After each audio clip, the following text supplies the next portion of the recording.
All right, great. Hey everybody, it's Rob Sachetto. It's great to see ya.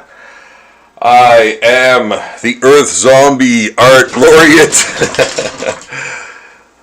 drawer of more zombies than anyone on planet Earth that we live on, and inventor of zombie portraits, not to mention writer of and illustrator of the Zombie Handbook.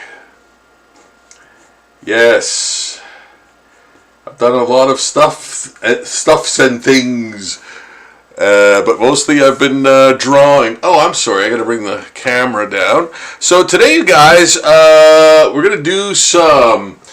I got a couple more zombie pinups, penciled, roughly penciled, as you can see. I'm gonna put this down further so you can see. Very roughly penciled, and another, again, very rough. Like this one's, I think this one's a little more filled in. Like I think it's a little more completed than the other one. But yeah, so this one too. And then I'm working on this one with the inks. And this one with finishing pencils. Yeah. So then I've got. Remember how I love to always have stuff on the go, right? Well, so the newest zombie insect, as you can see, it is one of the worst, the most vile, disgusting, putrid, awful, sickening creature on Earth. Aside from the cockroach. The earwig. Somehow this thing just lives everywhere, right? So, yes, these guys doing these for the new, or continuing rather, insect series, zombie insect series, rather. Yes. So that's a new thing. That's a new series just happening this year. Yeah, I think within the last 2 months. Within the last 2 months, I think I started the insect zombie series proper. Like I'd done zombie insects in the past, but not in a sort of homogenous, more sort of structured series. You know, they were kind of all over the place, different mediums, different vibes, right? Like, you know, some were kind of more humorous, I guess, maybe, and yeah, kind of that. So you know, I'd done zombie insects before, but only like in that sort of sense, you know. So I think what I'm going to do with this guy. So I'm kind of just I'm kind of creating this as we go, and like I'm going to be adding things that I think will be kind of cool. I'm going to put sort of strands of worms coming out of his flesh or carapace, or rather exoskeleton. So there'll be like holes where maybe the leg main, where the meat of the leg is, like the tendons and you know, whatever other pulpy flesh is in there. The worms have insinuated themselves, and again, this is now a dead earwig, but it's still being kept alive by the parasitic creatures that control them. You know, so that's my line on this. That's what I think actually, you know, is what's going on for this one. That's the backstory of how he became a zombie. So, but yeah, I could have done this in any number of ways. I was thinking of actually putting like bubbles on his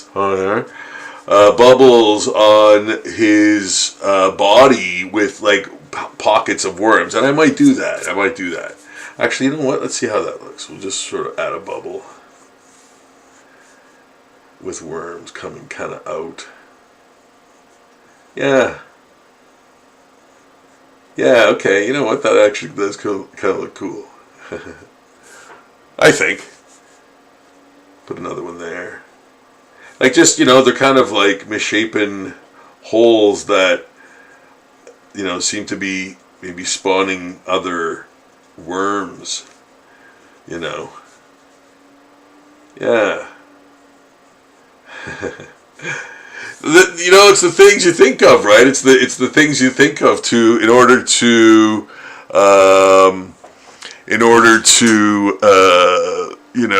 create the right type of zombie, right?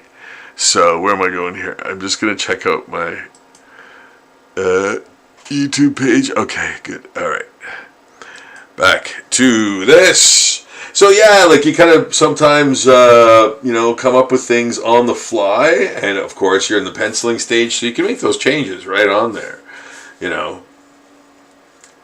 But yeah, so I just sort of like, okay, I'm gonna add these little bubbles of worms that come out of its flesh. They're not really bubbles. They're kind of like, yeah, I guess they're bubbles, but they're not. They don't burst or anything like that, unless they're spawning or whatever. Yeah, so you have to make that kind of match. What that is like. Does it look like candy? Is it glossy, shiny, whatever? And you make those kind of decisions in your pencils if you're really doing full pencils. So I'm just gonna add a couple more little bubbles here and there. Are there?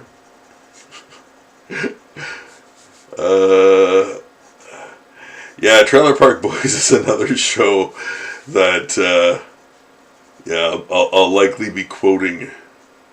Good chance I'll be quoting something from that. So if you're wondering what the hell I'm talking about, it's either a Simpsons quote or a Trailer Park Boys reference or something. Anywho. Yeah, good times. Yeah, so you're creating, weird, like growths on them. And you know what? I love the eye being like, the bulb being smashed, so to speak. If you can see that, I'm gonna embellish it, but it's like, the bug's eye is it's like a glass. It's made of glass or something, so it's smashed. I want to put those like types of lines in there, because it's all basically eaten out. Like it's all, yeah, it's basically eaten up and eaten out by the worms, and the worms are basically just controlling its functions. So yeah. Yeah, and that's his zombie story. That's his zombie story. And like I think of those things, and it helps to draw, like, because your mind is almost like your mind is almost telling your hand to draw what you see in your mind. You know what I mean? So if you have the knowledge of what that texture is, but because you've touched it before, because you've gone out in nature or picked up an earwig or had an earwig on you and know the weight of it and all that, like all of those little experiences go into your drawing. So keep those things in mind. Keep those things in mind. What did that look like? Sometimes that just your mental image will make your hand do those things. Either right away, doubtful, or with enough practice and just going out in nature and experiencing things. Yeah, it really does help. Like So yeah, I had another gimmick I thought I'd try on this one too, where it had like a giant sort of slug around its body and going into its head, like with a proboscis. But I was like, no, I think I'll maybe the next one, not this one, not the earwig, maybe another one, like rhinoceros beetle or something, So yeah. Yeah, but there's so many stories you can tell. There's so many stories you can tell just with your art, you know. And man, like, do comics, you know, if you want to express yourself. Do zines or zines or whatever, you know, whatever people prefer to call them. I think it's zine, like magazine, you know, that's kind of its origins. So yeah, you can do those, man. You can do those and find the how-tos on YouTube, of course, right? You know, because there's so many, like, yeah, I might even do that one day too. Like, there's a lot of guys, there's a lot of folks that rather do it, and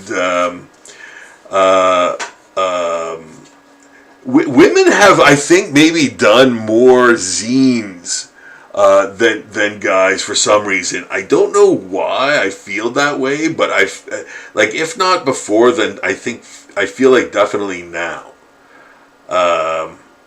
Yeah, I don't know why I think that, but I just have that feeling that, you know, like women, like younger women, girls kind of like that format more. I don't know. And they kind of like, they kind of dig that hodgepodge where it's not like, it's just thoughts and you know, things of that nature that you like. It's almost like a visual diary, maybe, I want to say. Yeah. Like, you could do I think there's more kind of zines like that, and I think there should be, man. Get that stuff out there, man. You know, get those feelings out with art, and you know, it's therapeutic, and you know, it's great. You know, you feel that. And you know, if you want to become a better artist or a greater artist or whatever, you know, sure, keep at it, change, evolve, and all that stuff. But like, just don't be afraid of you know, committing your early work to people seeing it. Like, that's part of your evolution, man. You know, and even if you stay with your initial art styles, as long as you're consistent and people can read it well, doesn't really even. I hate to say that, but like. But it having to read well is so important. Like, it's not easy, right?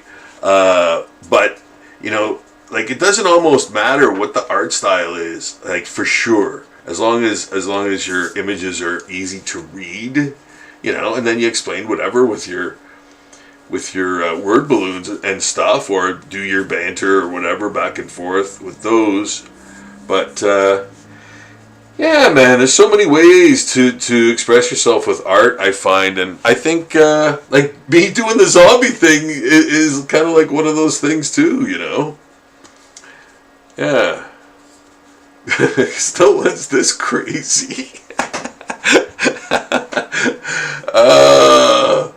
10 billion zombies drawings later. It's true, though. No, but I love it, man. I love it. Like, you know. Yeah. So, by the way, if I hadn't mentioned this ever, please check out my Patreon page, where all of the drawings end up going in their finished form. A lot of times I will finish drawings in the duration of a live stream. And even other things too, but yeah, sometimes, you know, you won't see the finished, and you know, you're not going to, even if it is finished, it doesn't kind of look, you know, pristine on the screen like that. So seeing the kind of finished scan and everything and you know, seeing it flat is much better, right? So check out the Patreon even for that, like, even for the image quality. All of the stuff goes on my Patreon and my Zombie Portraits website immediately. Then I end up sharing it to the planet on socials. So yeah, my patrons get to see it first, and it is then later on put on my socials. So. And you might not even see the whole image, right? So Yeah, check it out. Check it out. And if while you're there, like I said, if you have the ways and means, guys, like even like a $2 sprinkle of support, which goes to buying art supplies, man. That's where all of my Patreon funds go, is to art supplies. So maybe one day I'll have this like giant array of like markers and crazy other things that I could use to create zombie art. But yeah, and of course then it is then posted on the Patreon, so it's a nice little circle of life there, and or undeath, or whatever you want to call it.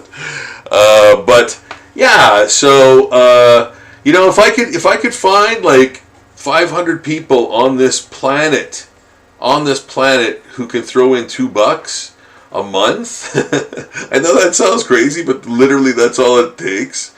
I like that would be the most astonishing thing on Earth. And remember, guys, I don't put a paywall on my work.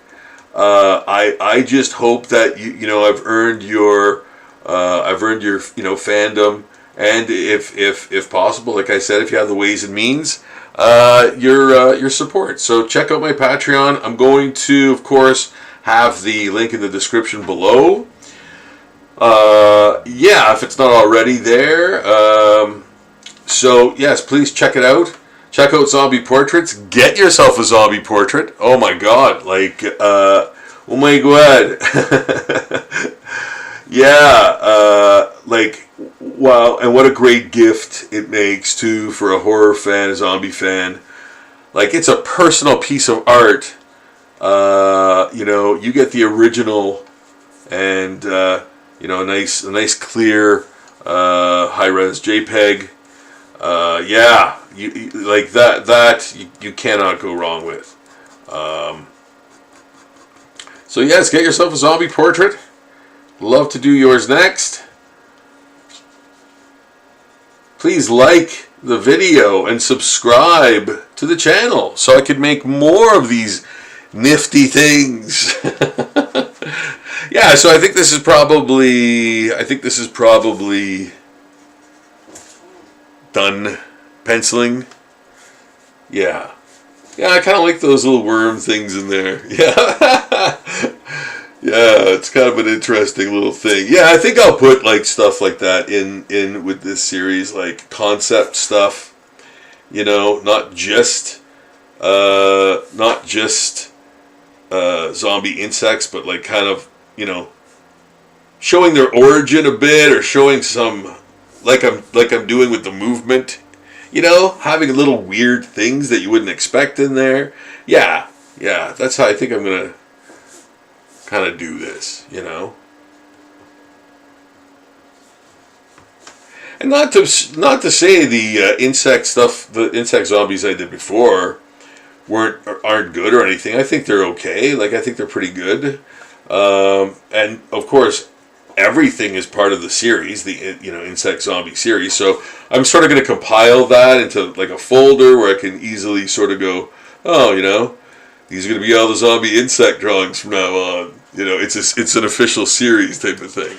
So yes, I'm going to be doing that. And man, what night would be complete without a Pokemon? Oh my goodness. Yeah. You know what, guys? I kind of burnt myself out on the Pokemon. Way too far, too fast, man. Like I was going crazy with them, and so I had to take a step back and kind of do other things for the content for the Patreon for Zombie Daily. But no, they're always here. Yeah, I just needed to take a break from them because, yeah, for sure, man, you get artist fatigue if you want, but yeah, they're here, and I'll always kind of just work on them in between things. It's like anything else too, like not just the Pokemon. characters, but anything. Like if I'm kind of doing too much of something, I'll be like, okay, I'm gonna take a break on these for a while, do some other things, other skills, use other skills, other parts of my brain, or whatever you want to, however you want to categorize that, you know. It keeps you sort of fresh and excited, and yeah, like having different things on the go, you know. If you can, right? If you can. You know, you can always return to stuff. It doesn't, like, even if you're having, you know what, and this is what I do too, for real. Like, I will take, like, breaks, you know, from doing art, you know. Yeah, I know that's hard to believe, but like, and I'm not when I say a break, it's like maybe a night off, but I have to take that off though. I have to, you know. So yeah, I kind of consider that like, oh, you know, that's a day I didn't do anything. You know, of course, man, I post every day, and like, here's the thing too. I do adult. I have an adult. Like, I do adult art too, and so that's another whole enterprise. You know, that's another entire enterprise of art that I update like several times weekly. Like. Yeah, you thought I drew enough, eh? No, there's always more. And then all the regular, like all the other things that come up, like, you know, every other thing that comes up, which, man, am I ever glad. You know, that's fantastic, right? But you just do it. And if you have something to draw it, man, you know. Yeah. So that's kind of my whole thing, you know. That's why when people ask me if I ever get like artist block, it's like, no, I don't. I will have to take a break from it, like for a day, you know. And I even hate saying that, but it's true, you know. And I'll be like, okay, it's a movie night, you know, I'm gonna watch a movie, so I'll usually end up watching one of my own, you know. One of the movies I own. What did I watch the other night? Oh, Shin Godzilla. Yeah, man, Shin Godzilla. Lots of talk, but man, lots of like mouth-watering destruction and craziness, man. Yeah, y'all know how I feel about that movie. I love that movie, man. Just wanna see.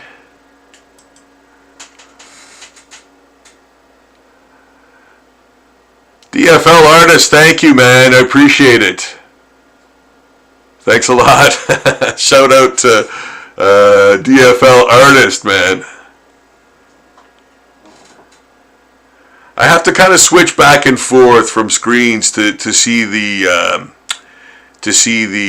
comments. So if I don't recognize you right away, if I don't see you right away, it's because like I'm not always looking at a big thick holding line to these to make them pop, right? So you've seen me do that before. There's no kind of secret there. But yeah, doing more pencils and tightening up pencils on something like really vague like this, I love doing actually too. So you know, you'll have the basis already, and I think I'm going to change that straight away. The nose, because I kind of want to do this to make it look like her nose is sort of, you know, open at the top, you know, like the flesh is gone, but the nose tip is still there, you know. Really accentuate that cheekbone. Yeah, really accentuate that cheekbone, you know. Darken it up. and then maybe you could put a little bit of that, that joint, the joint where the jawbone is there, so you can, add add a little bit of that to show that it's kind of emaciated more. So yeah, this one is like this one has like a very bony sort of exterior,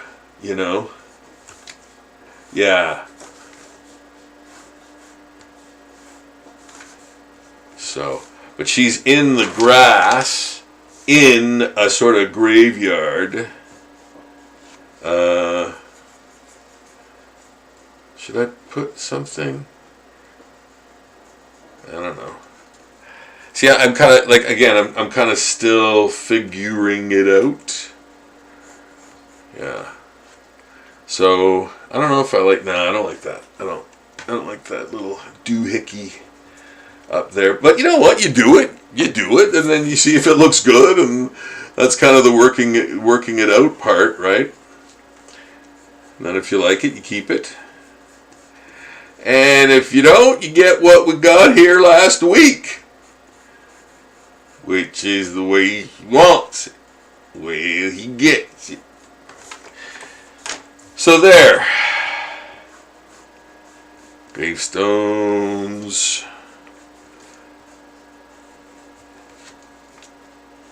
Yeah. I like these ferns. I've been doing these ferns lately. I like these ferns.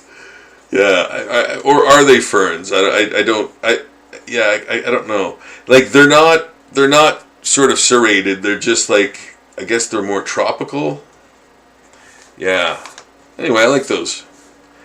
Yeah. They got a nice flavor. Yeah. But yeah, she's very emaciated here.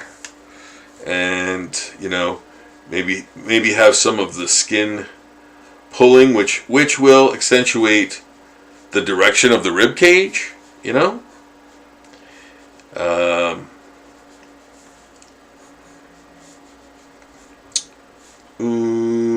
no, this is that. Okay, I'm just gonna erase that. I'm erasing stuff because I just don't want to be distracted when I ink. But theoretically, I would erase after the ink, and I do. So, again, little tidbits, guys. If any of this helps, I mean, when you're drawing, you know what? It's true too. You can use your eraser as a drawing tool. In a dense area, you can actually create a design, and I'll even show you actually kind of. I think you know what I'm talking about. So this is sort of silhouetted, and kind of instead of going in between all the leaves and everything with the black, you kind of go the opposite way, and you go, okay, well, I'm going to take this eraser and then draw it in the black, in the dark, erasing that pencil shade by creating, and you can even leave it a silhouette, or you can add detail inside of it. But here you go, like there's a nice sort of reverse silhouetted fern. That's sort of, yeah, see that? Like that seems like a Frazetta kind of thing, Frank Frazetta kind of thing. When, he kind of do those chiaroscuro lost and found line and stuff like those like things, applying them to comics, in a few strokes, right? What the? Yeah, that's why they call him the master, man. Like like so many guys. And for sci-fi art, for like sci-fi pulp type art, yeah, he was a genius, man.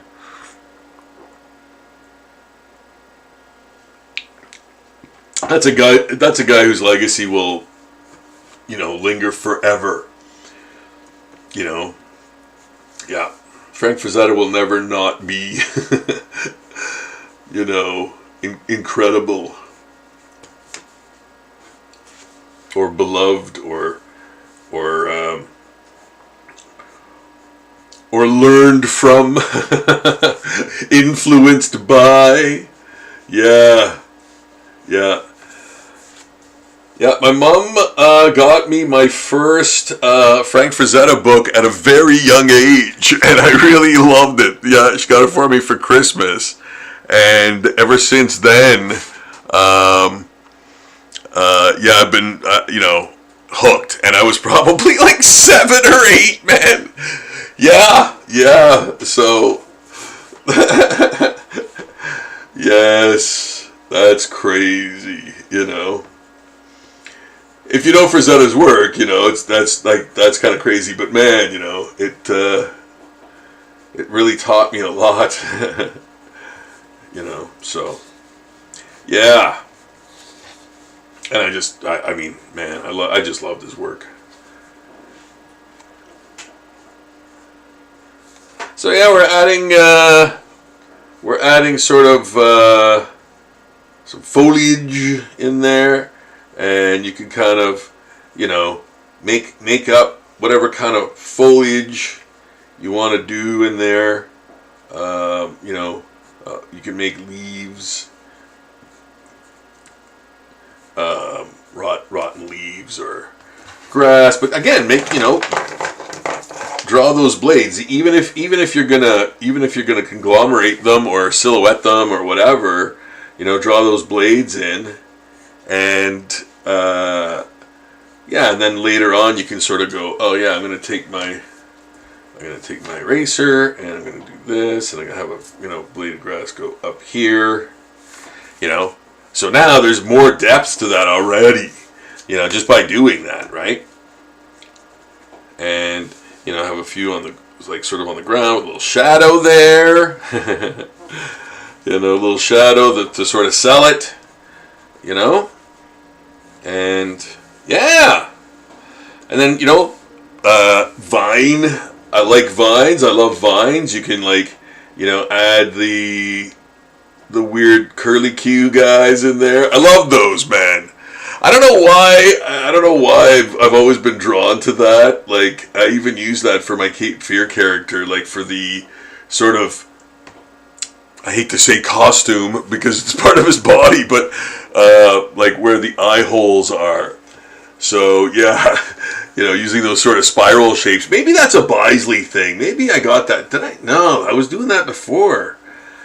But he kind of maybe did that too. I don't know. I don't know where that comes from, but I've always kind of liked that spirally thing,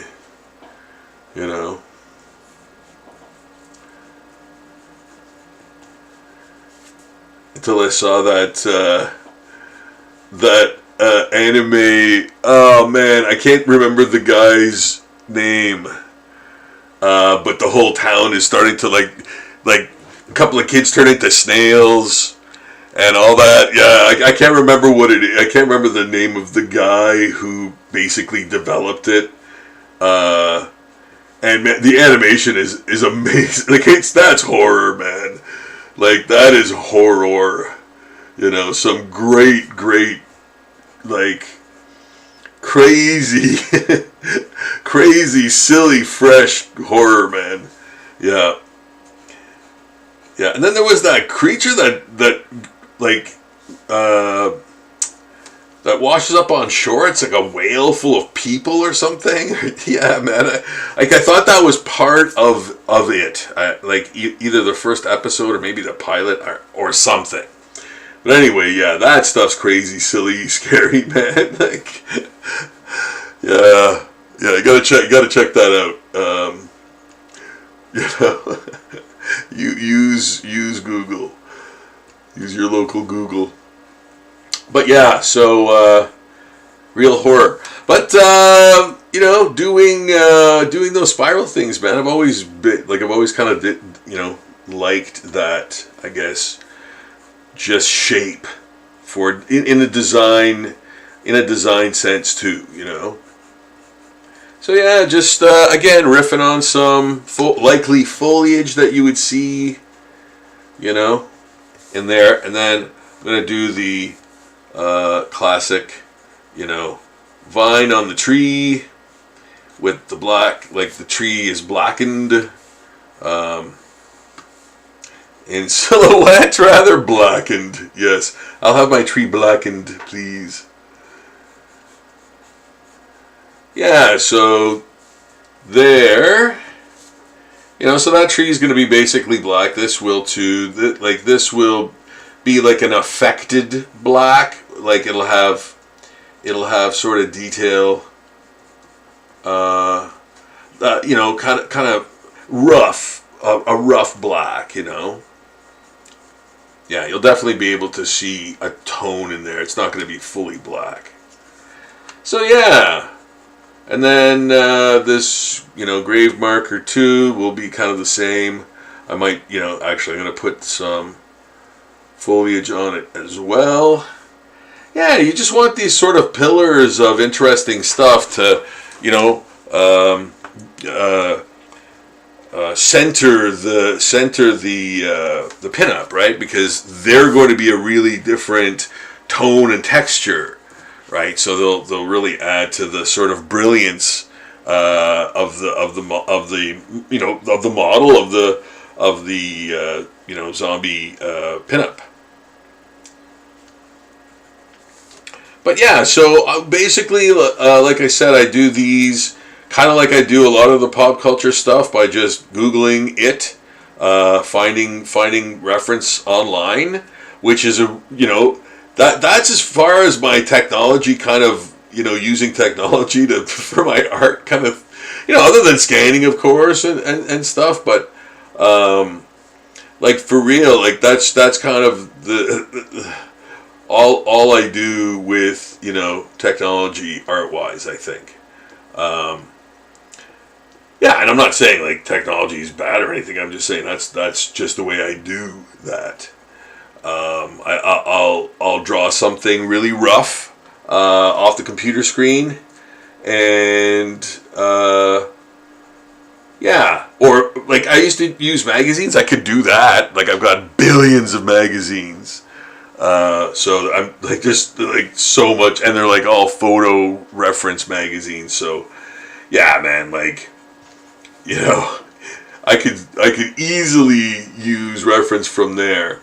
But yeah, so I just use whatever's on the screen. I eyeball it like you would an either still life model or whatever. Like, you know, you're doing a study of whatever you're seeing in front of you, you know, more or less, right? Or a rendition of whatever that is in front of you. So that's what I do, but I just add the zombie thing to it, making it that much more interesting. Hopefully, right? Yeah, so check out my Patreon for sure, guys. Hey, you might even find your next tattoo on there, man. Yeah, you might find your next tattoo on there. You know? There's some really great, like, just in the sense of like just being really solid, one shot, bold images. It's a cornucopia of that. So check out my Patreon page for sure. You know, if you want more zombie tattoos, man, there's like a trillion ideas there. I think I'm leading to my 4,000th post very soon. Yeah, for some reason I looked the other day and I was like, whoa, man, that's a lot of. So there's tons. Use the search bar to find your whatever you want to find, you know, or just browse, man, just browse. And as I said before, if you got the ways and means, you know, I would be forever grateful for your support at even $2 a month. That would, man, mean the world to me. You know, all proceeds go to art supplies to create more art for the Patreon. So it's a nice little circle of life there, as I've oft mentioned. So yeah, that's where all the art incidentally goes from these live streams. So yeah, you can see the finished product. And man, there's a lot of stuff on the go. As I said, I usually keep about 11 to 20 or so pieces on the go. Well, whatever I had last night, I added like 3 or 4 today with new stuff. So yeah, so I think this one is pretty much mapped out enough that I know kind of what to do with the inks. So yeah, there is that. That's kind of where I'm going with it. And again, like to show more of her form, you know, there will be a lot of darkness around her, you know, to make her pop, you know, to make her pop.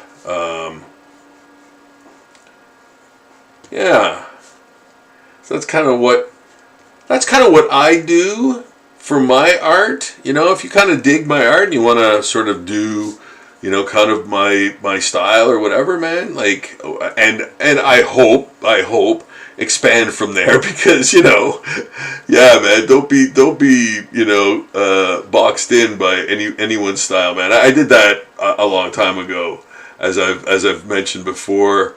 You know, I was like a kind of a Mignola, you know, guy, and then I was like a Bisley guy. It was bad. It was not great.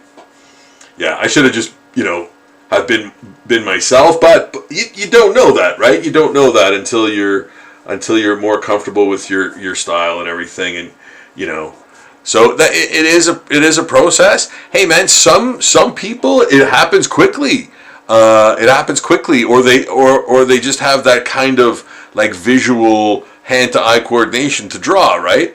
But some people it takes a longer time. I thought it took me a very long time to develop my style, because I always felt I was relying too much on other sort of people's art, but not anymore. No, I feel good about it now. I feel really confident that everything is sort of, you know, me.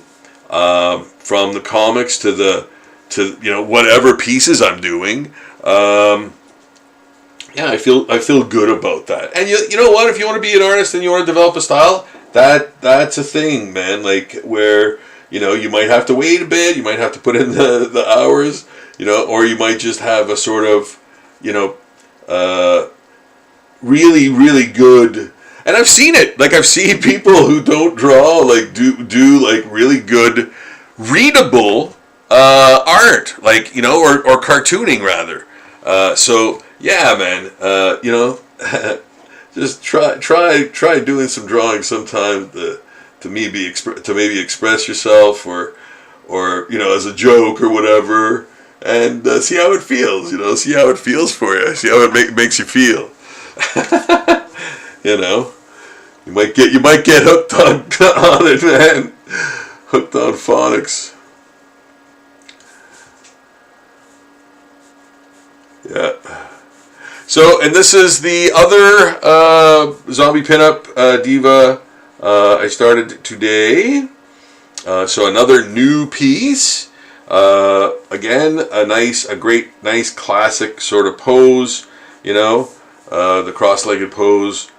You know, like immediate triangular composition lockdown, man. Like you've got nothing to worry about. You've got very little to worry about when you have that just wonderful triangular, you know, base for your composition. So yeah. So once that's established, you can kind of, you know, be a little more confident as to where things go. You know, yeah, I really like this one. I think did I spend more time on this penciling this one? I don't even know. I don't even know for some reason. Well, I'll tell you why. I like the volume at which I do the zombie art. Yeah, I forget about a lot of stuff that I've done. You know, it seems. So yeah. Hey, Kalamazoo, man, how you doing? Good to see you. come watch some things. Yeah, back with the pinups for sure. Back with the pinups for sure. Got some other things on the go too. The zombie insect. Me termitus. Yeah, it's the dreaded earwig. So working on that. Just kind of finished penciling that. Doing another Pokemon. I've got a bunch of Pokemon on the go, like a bunch. Here's another one. I think I was doing this one the other day, but I didn't finish it. So yeah, lots of stuff, and then comic pages too, man. As you may have seen, I'm working on Cape Fear 2. So this is right from Cape Fear 2. So yeah, I've got, I think, far more than 20 things on the go right now. Far more. Yeah, with the comic book pages. Oh yeah. And lest we forget these behemoths. I got 2 of these guys on the go. Yeah, these H.P. Lovecraft type hell zombies. So yeah, don't look too closely, man. You'll go mad. You'll go mad. But didn't you draw? You'll go mad. Yes.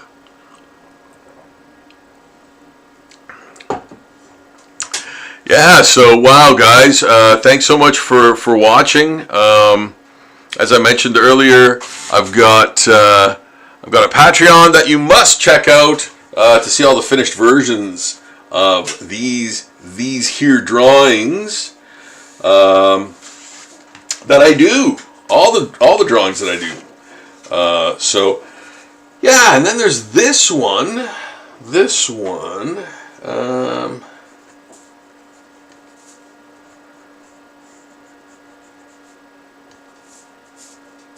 Yeah.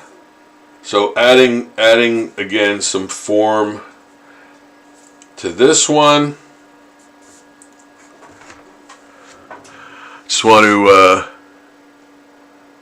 I just want to shout out to Count Lazuli. I just wanted to say, by the way, how's the art going? If you'd like, under your comment, write out your Instagram and stuff info, man, where people can see your art. Because another great artist has joined us here. So, and who else do we got? Oh, Andrea. Yeah, cool. Oh, Christine.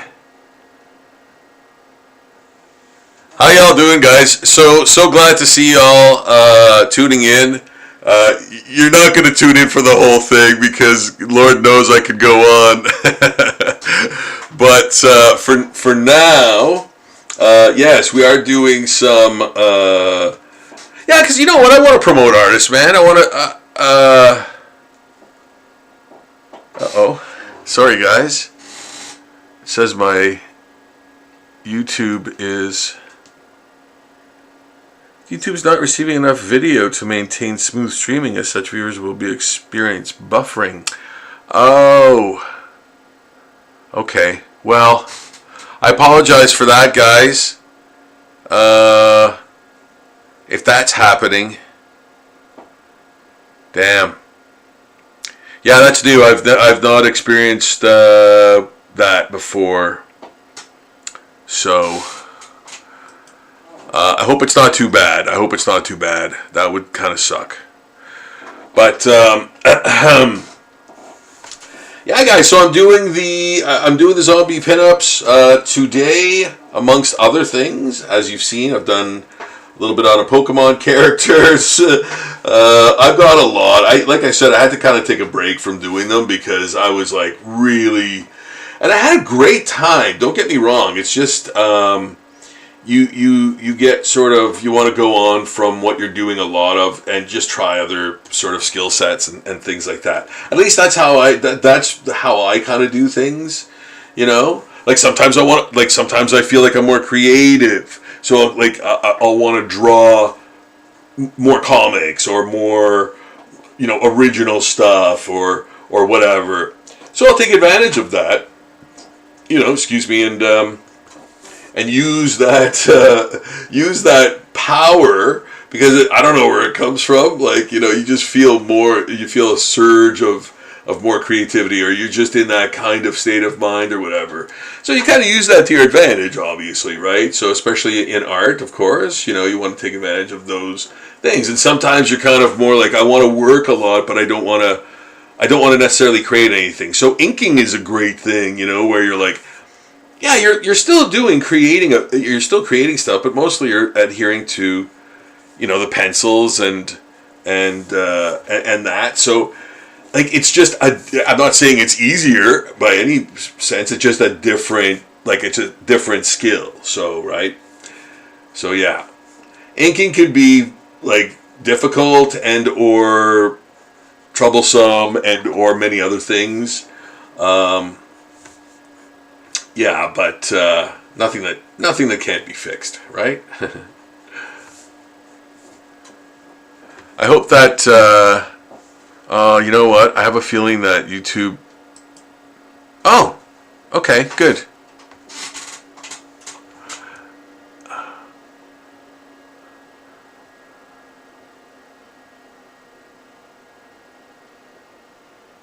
Oh, great! Thanks, Andrea. Thanks for letting me know, because yeah, I got that warning. But yeah, that's funny how I lull you to sleep, eh? That's hilarious. Because, yeah, man, sometimes I guess my voice, like, maybe not my voice like this, but if I was, kind of toning it down more, yeah, I could see how you'd be like, it's a nice sort of, low-toned kind of affair, right? Yeah. Helpful for sleepings. Yeah. Yeah.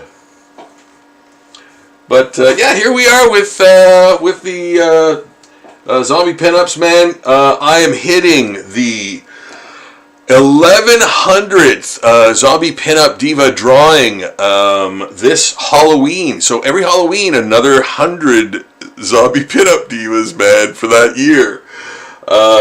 That's my thing now. That's the thing I have to do now. So yeah, and no, I love it, guys. I love it. I find that this is like really pure, like the pure kind of art that just sort of, gets all those little creative things out and experimental things that you've wanted to try out, and like, you kind of have to adhere to a certain amount of sameness in terms of the series, but within those very broad parameters, you can kind of go nuts, right? So anything that kind of catches my eye in terms of like a photo that looks like really cool, that I sort of go, oh yeah, I'd love to use that as a reference for something. Somewhere down the line, you kind of save it and you put it in your little vault or whatever, and one day you'll maybe use that for something, right? So yeah, and it's all like, if you're like, I'm talking about like photos from life and things like that, like, that kind of stuff. Or if you're doing like obviously pop culture, characters or whatever, of course you're gonna use reference for that. Like that's why I have bloody previews catalog here, because I always forget what costumes look like, man. Like, I always flub that so bad, you know what I mean? So I have this as reference, and otherwise, like that Venom I did not too long ago for you guys on live stream too, I couldn't have done him. I collect that comic, and I still can't remember what his emblem is and that stuff. So I have to use reference for sure. And you obviously put the character in, you draw the character, but you use the reference for the costume. That's what I'm kind of talking about, not like kind of swiping the artwork, Hey, but sometimes people have to learn that way. You know, people feel they have to kind of learn that way, and you know that's not a bad way to start. Like too, and I know maybe artists would say, oh, you know, you shouldn't trace or you shouldn't do any of that kind of stuff, but sometimes like in doing that, you get a feel for how they did it, right? Because like if you're not doing that, you're doing it wrong. It doesn't look like that, right? So you're learning kind of how to do that line or whatever. Like if you're trying to do like lines like Joe Sinnott or Charles Burns or someone like that, like hey, good for you if you learn how to do that way. But I'm talking more like, you know, drawing from life and photos and things like that. So yeah. Anywho, it gives you experience, right?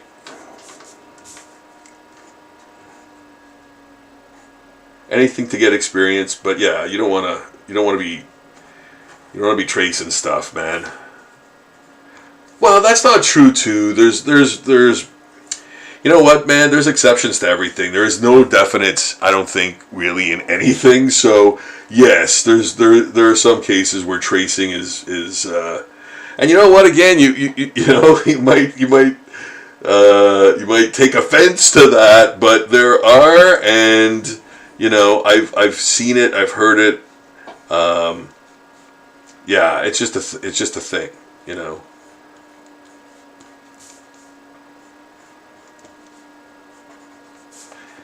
But there, we're just making up some really cool foliage and maybe how we're gonna ink the you know, monuments here and how the what do you call it, vines sort of, you know, go up the monuments and stuff. Yeah, maybe I'll add another one there, kind of going across, and then maybe another one kind of, oops, sorry, kind of there, maybe one kind of circling there. Yeah, so yeah, and kind of just riffing on it like that, basically, you know.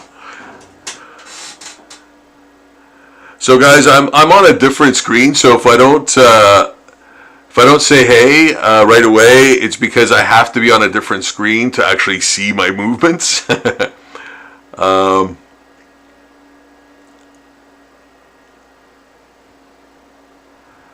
My daughters are great at drawing. They're learning to trace things. Yeah. Yep. That's right, Christine. Yes. Yes. Artists learn their own way. You're absolutely correct. There is no. Well, there are many books. Rather, don't think I'm going to say that. There are many books on how to draw and how to start and all that stuff. But yeah, like there are so many components to your style. It's like it's unbelievable, man. Like there's so many things that make your style what it is. Yeah, everyone's kind of journey is different for sure, man. So yeah, 100%. I absolutely agree.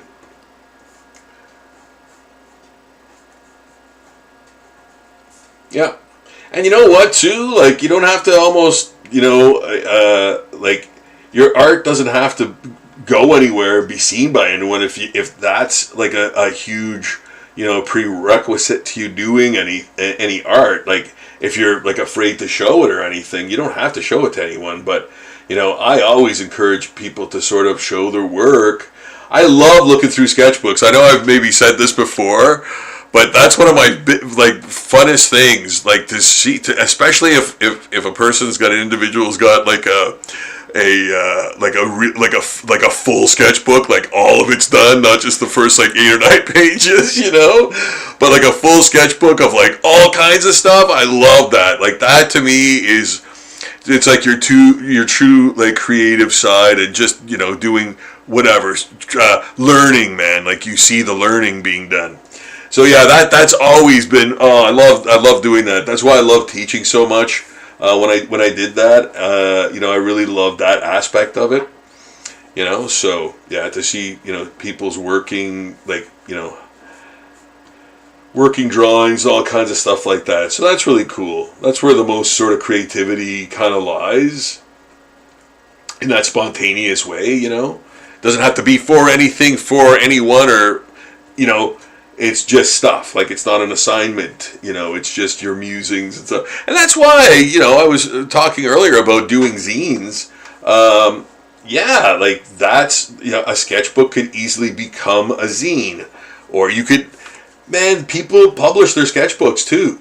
You know, really, really cool. And that's a really cool thing, man. To see someone's, to see an artist's sketchbook. Yeah, that's awesome. You know, so much fun, so much fun. The rawness of that. You know. So yeah, here we are doing a Zombie Pinup Diva from the massive, massive, massive series. And you know what? You know, I say that, but I really mean it, because 1,100 this Halloween, man. 1,100 separate Zombie Pinup Divas, all very different. I believe not all on my Patreon yet. I'm still updating stuff from like years and years and years ago, but most of them are. Check out my Patreon for those. And man, so much more stuff. So much more stuff, guys. Yeah. So.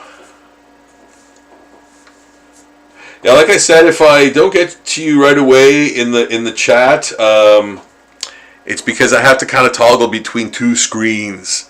So, yeah. But man, guys, thank you so much for tuning in. I really, really love to see you here, checking out.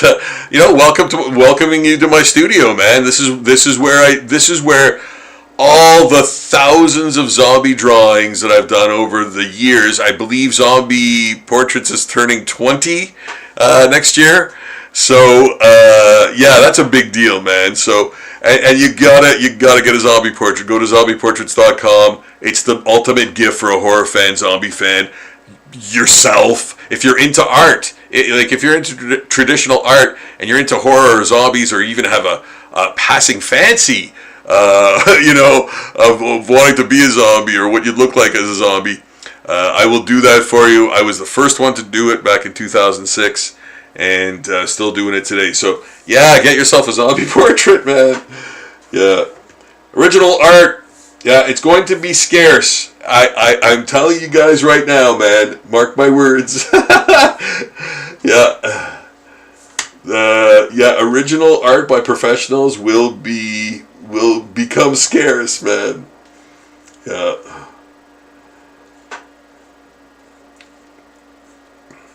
A lot of the stuff that came out, even in like all the many, many millions of comic book pages that have been done over the years, you know, a lot of them are already like sold to collectors. So it's like, yeah, a lot of that older stuff is already long gone, man. So you have to kind of just rely on the new stuff that's being put out, and that's just rapidly going away because of technologies or tools like AI art. I can't even say art in the same sentence with AI. Bliard.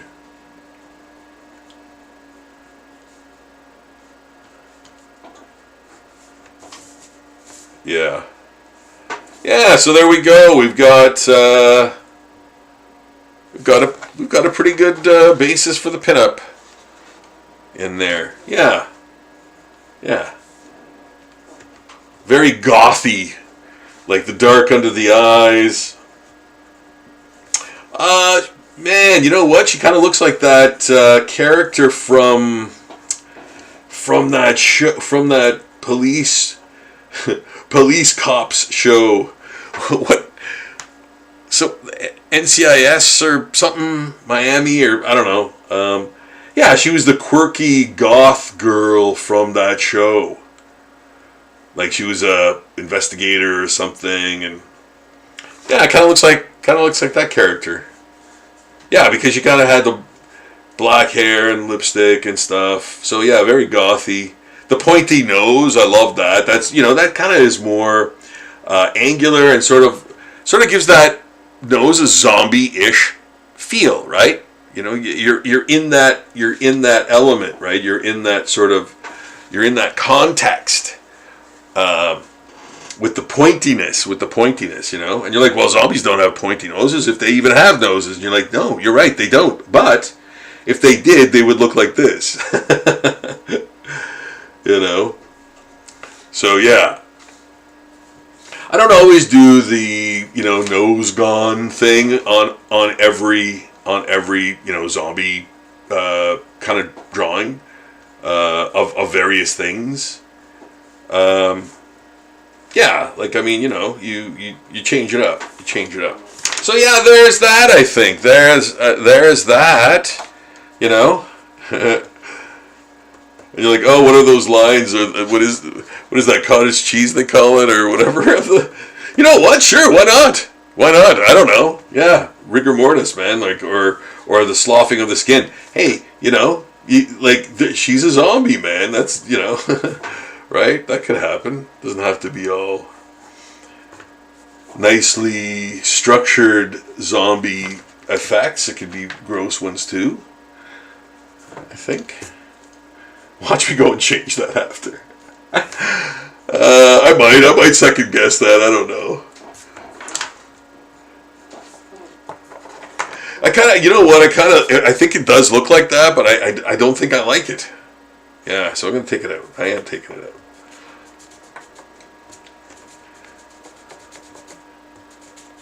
Not that there aren't fans of that. Not that there aren't fans of that. There are fans of that. You know, I can't even remember what you call that effect on the skin, but cottage cheese or something they call it, or I don't know.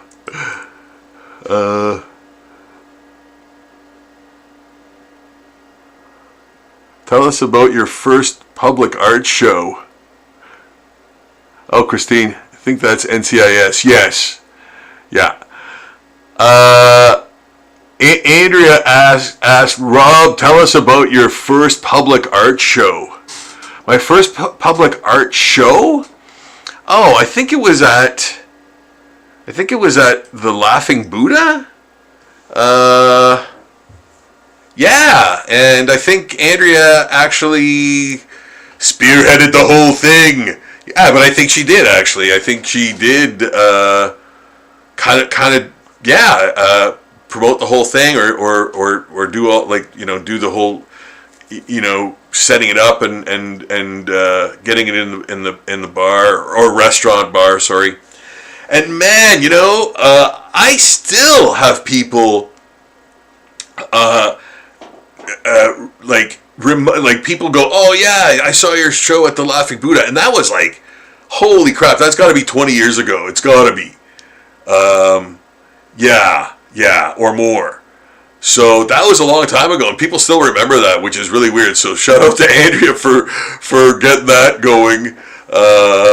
Because that was a huge thing. Like, you know, I was just showing my art there, and yeah, I had friends, I think, that came. I had a couple of friends that came and family, but yeah, there was a lot of people sort of at the first showing. So anyway, yeah, it was great. I liked it. It was awesome, and people still remember me from that, or what have you, like my art from there. So that's pretty crazy when people still remember that. You know.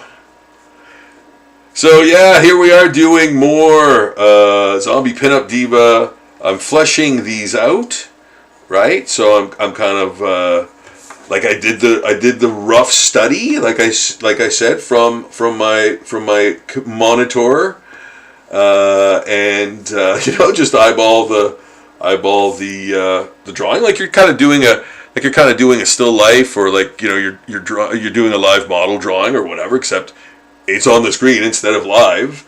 But yeah, it's the same basic principle. You know, you're doing that, whether it's you're doing, you know, a person or a character from pop culture or whatever, you know, that's how I kind of start these things. Obviously, the comic book process is much different, and there's way more layers. But you know, we can talk about that another time. We can talk about that another time. And when I'm actually doing comics, because as I showed you, I think earlier, if you remember, I whipped out my Cape Fear my Cape Fear 2 comic art that I'm working on right now. So yeah, it's happening. Finally, you know. So yeah, looking forward to getting that going on a greater pace, which I think I will be doing very soon, because like I said, I've been really putting in the hours in creating content for the Patreon for Zombie Daily. So I have a bunch of stuff kind of saved up, so to speak. Well, like recent stuff, obviously, that I did, you know, faster than a day, you know. So I got like a lot of stuff done in a day rather than, you know, a day. So yeah, I've got a surplus of new art, which is so awesome. It's very rare for me to have that because I'm doing so many other things too, right?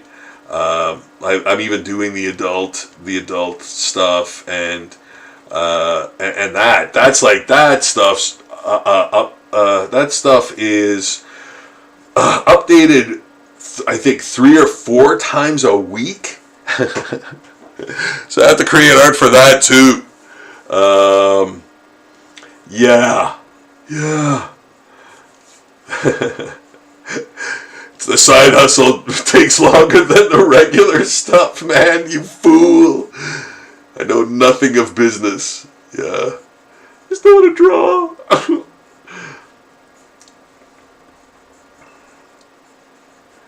Yeah, but that's more of a cartoon thing. That's more of a cartoony thing. And that's why I can't wait also to get Cape Fear 2 done, because I have a comic I've always wanted to do that I think I'm going to really have fun with, and I think that everyone will really have fun with. And I don't want to give too much away, but it's a humor horror thing. Man, I've got some stuff in the vault, man, that I think would be awesome. So there. Oh no, my graphite ejected. Yeah, so that's in the tank. I'm doing that. I'm gonna be doing that. I'm gonna enjoy doing that after Cape Fear 2. And there's supposed to be a Cape Fear 3, but I don't know if I have the wherewithal to do it. But maybe because trilogy, right? Like trilogy, and like I said, it like Cape Fear. The Power Struggle, Rob Shadow's Cape Fear Power Struggle 1 is a basic combination of Lord of the Rings meets X-Files. And so, you know, those of you who know what the X-Files are, man, I think you're in for a treat. Those of you who know what Lord of the Rings is, of course, you know, wider audience, I think, probably. But no, X-Files was huge, man. X-Files was huge. I think a lot of people know what X-Files was, or is, rather. They had like, what, 2 movies? 2 movies, I think. So, yeah. So I think a lot of people know what those things are. So when I kind of say, when people ask, like, what the Cape Fear graphic novel is, 150 pages, man. Like there's a lot of meats. There's a lot of meats in there. And man, like I really put the pedal right to the floor when it came to the art, man. And I'm going to be doing the same for Cape Fear 2. So I was even thinking I might even have to redo a page because I'm not happy with it. And I'm like, I don't know, 7 or 8 pages in. But there are, like, I think there's like 22 pages already done. So I'm like almost at page 30 of this done. So only 120 left, I guess. Yeah, only. And those are the hardest ones. Yeah, man. Anyway, I'm looking for my pencil lead or graph. Oh, you know what? Or another pencil will do. Watch, this probably out too. Oh, it's got graphite in it. Awesome. Okay. So here we go. We're just adding a bit more foliage, as some people say. Foliage, please. Put some respect on that word. Yeah. So there, you know. Oh, sorry. I guess I was out of frame there, guys. My apologies. There we go.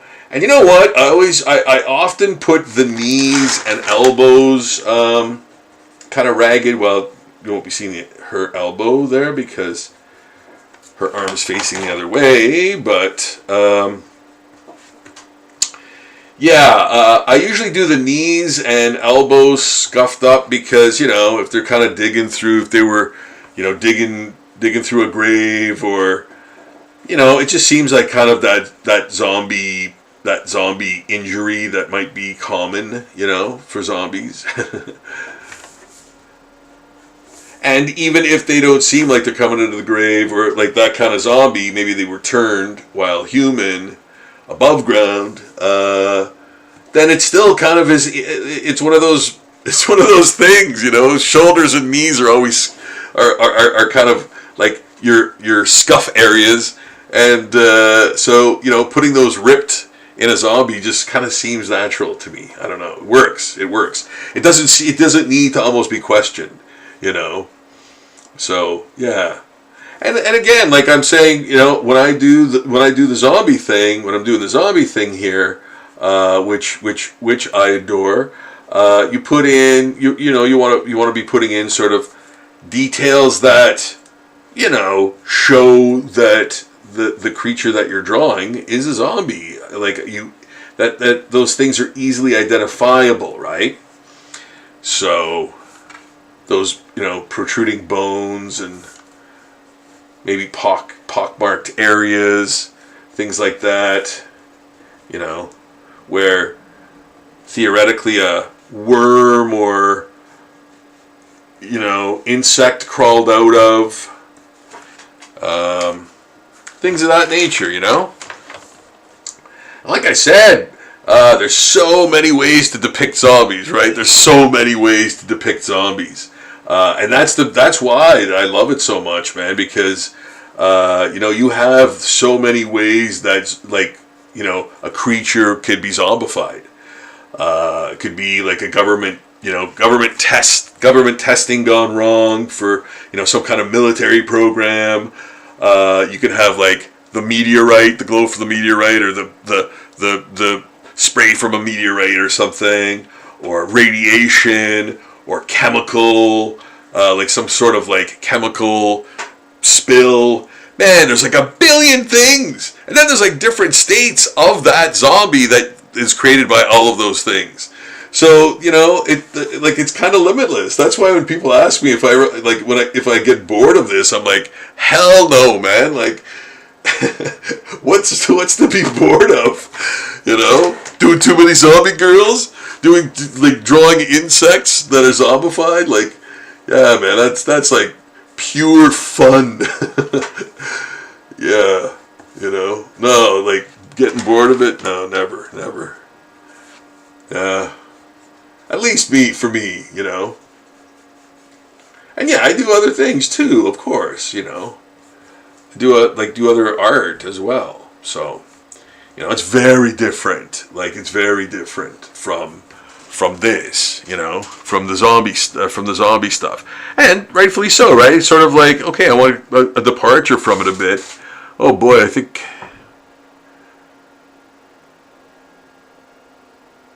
Oh, cellulite. Thanks, Christine. Yeah, cellulite. Yes. Yeah. Andrea asked about your first art show because you had been drawing for so many years before showing it to the public. Oh, yeah. Yeah, Christine, cool. Yeah, you love the X-Files. Hey, yeah, who doesn't? Eh? It's awesome. I love it so much. I loved it so much. I've got a number of the first seasons. Yeah, because they're so rewatchable.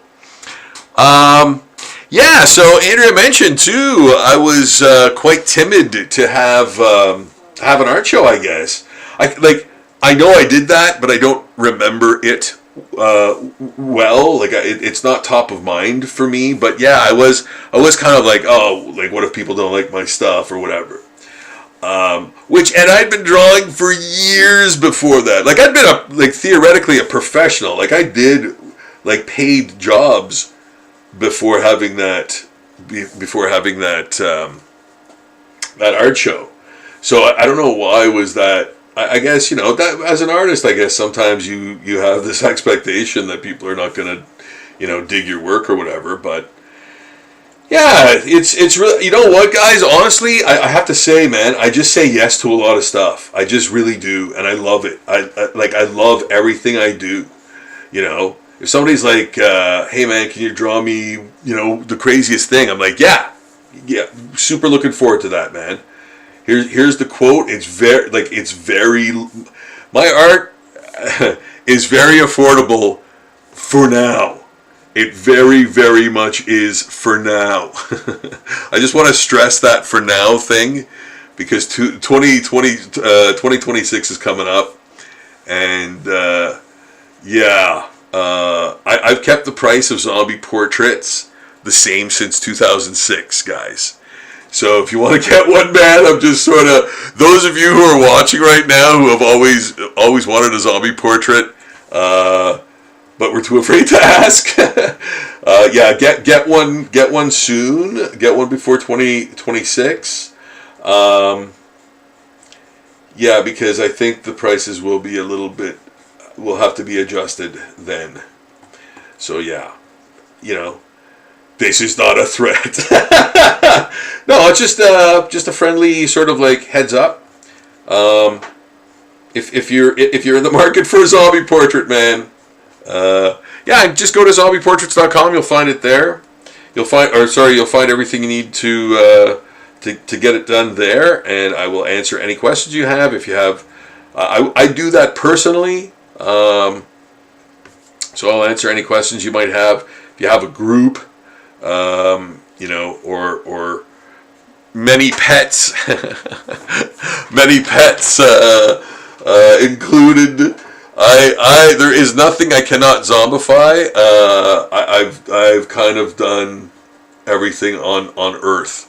So man, anything that kind of strikes your fancy that you want to see zombified or even drawn, obviously, right? So I'm an artist in my own right, not just the zombie thing. So I can kind of do, I can fit your art needs. And I love doing it, man. I love doing customs, and I love doing that kind of stuff for folks that, love original art. And to have original art, man, there's nothing like it.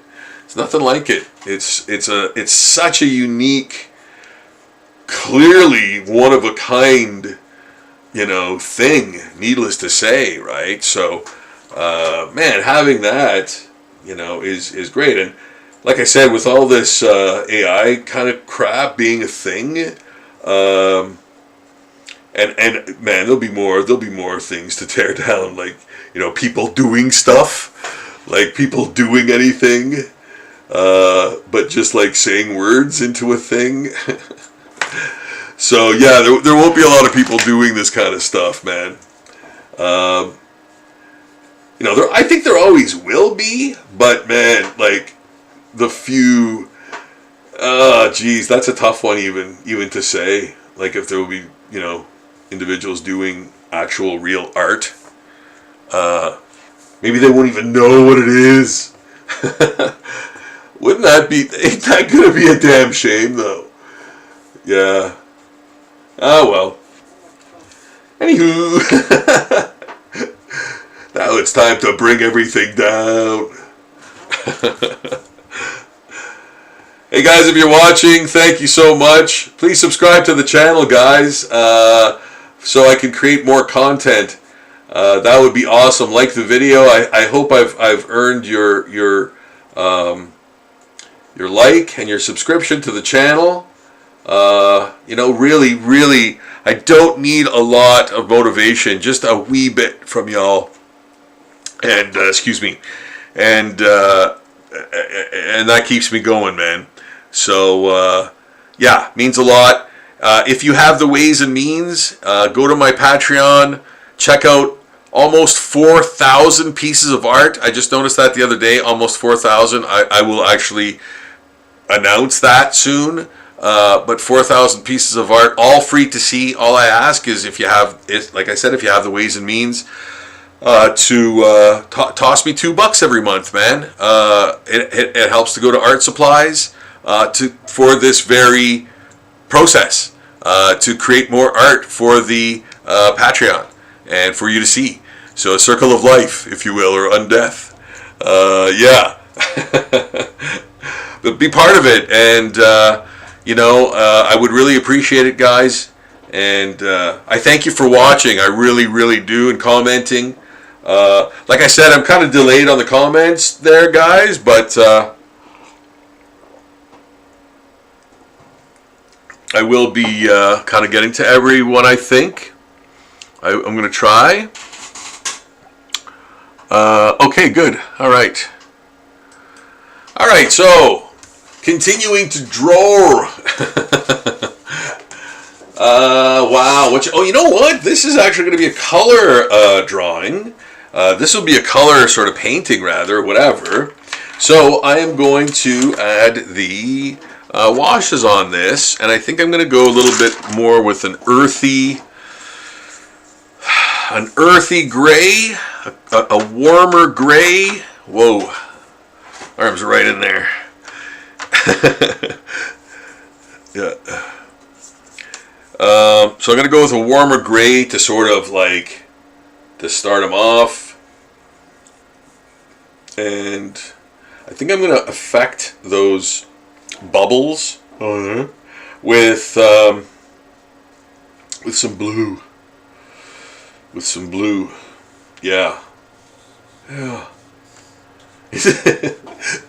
Incidentally, when I do the, yeah, that's a nod to L.A. Knight from WWE Wrestling, man. Yeah, I'm a wrestling nerd too.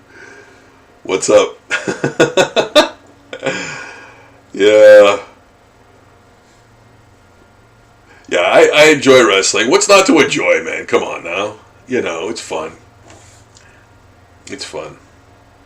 I don't watch it religiously. Like, I don't watch it when it comes, like, when it's on. I kind of more watch highlights and stuff. I used to watch it a lot more in the early days. Like, and by early days, I mean, like, when TNA had Kurt Angle and Booker T and Christian Cage.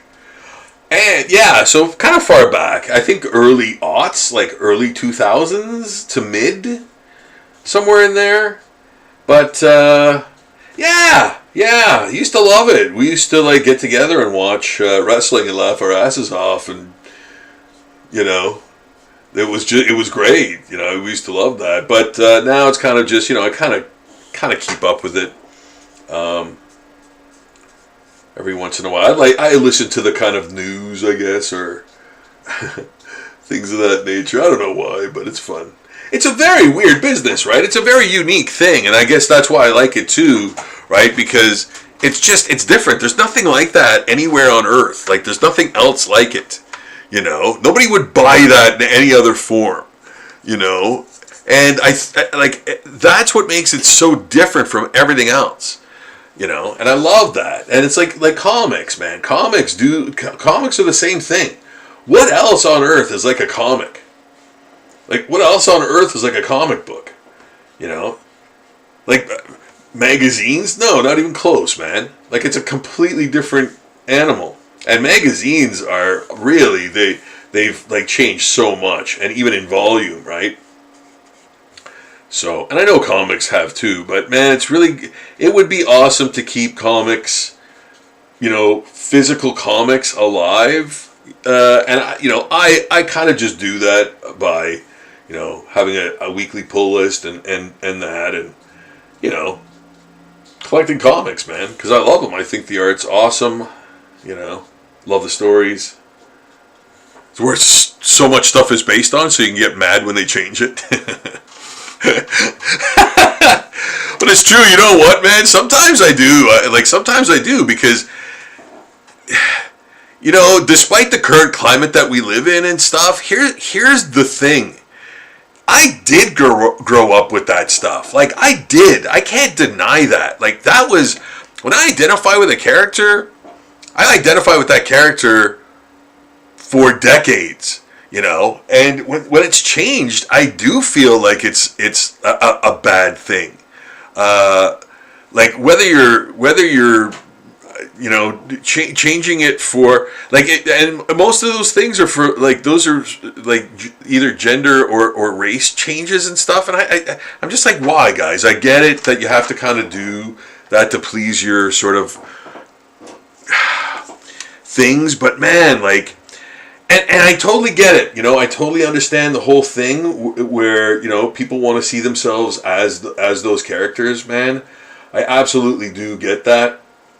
I understand it. I've never felt that way. When I watched the Godzilla movie and it was just Godzilla and Japanese people, I kind of didn't go oh, I want to see myself in that.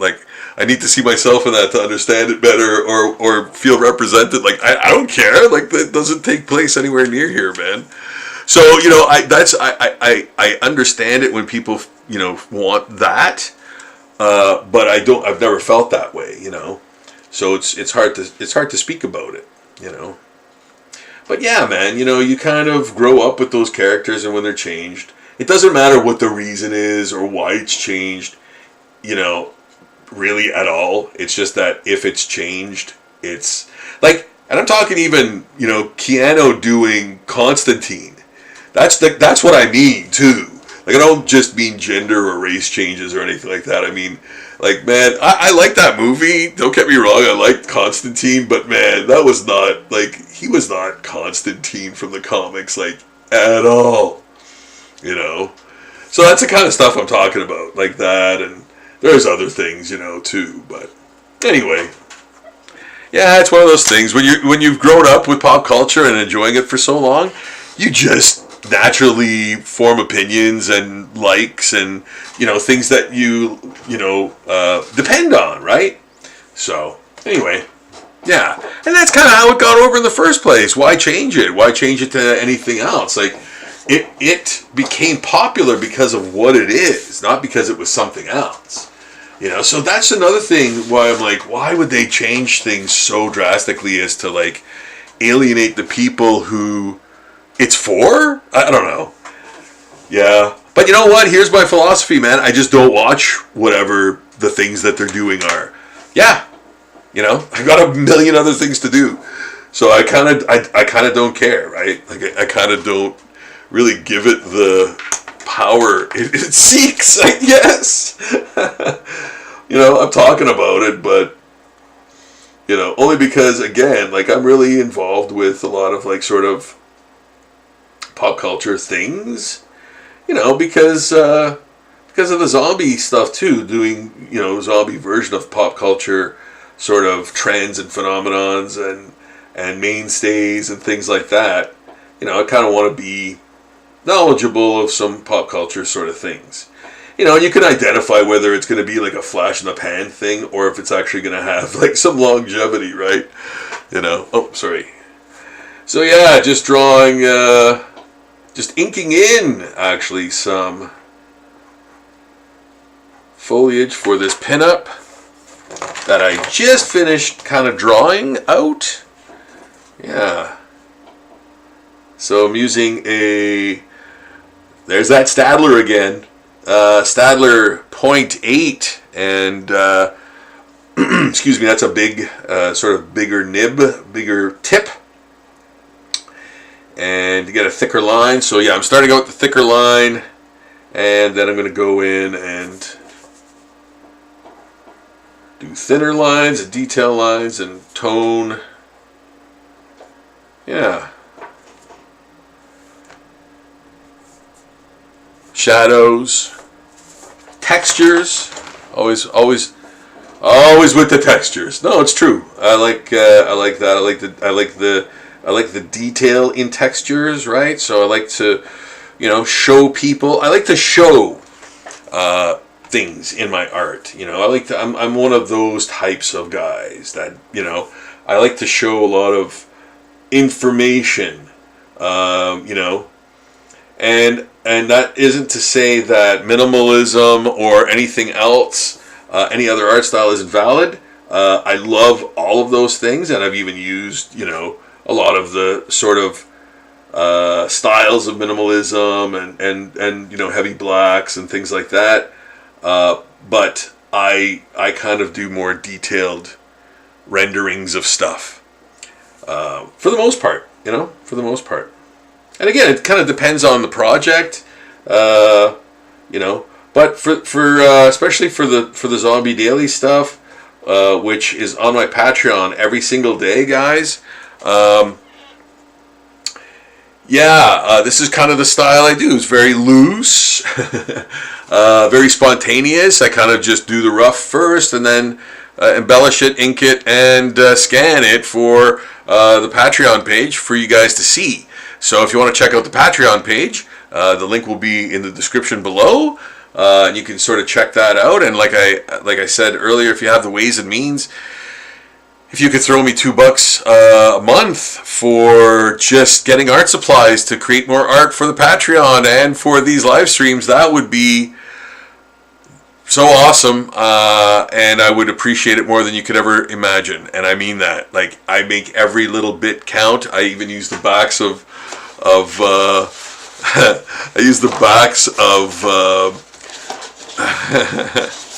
sketchbooks to draw on. Yeah. So yeah, I put it all to good use. So if you'd like to support the Patreon and the live streams, please feel free to throw in a $2 sort of donation, I guess, to the art fund each month. I would say $1, but I can't actually make it any less than that on the thing. I tried, and they don't allow you because they they take a really small percentage off the thing, I guess. It's like 4% or something ridiculous like that. So that all goes to art supplies, and it would be great, to use different things and try different paints and pens and surfaces and all kinds of stuff that I can splurge on or at least be able to afford from the actual Patreon support, which is awesome. And a lot of people are supporting right now, and if like I said, if you have the ways and means, I would love your support as well. So yeah, just doing some inking and riffing on this, adding a little bit of texture in the ripped clothing.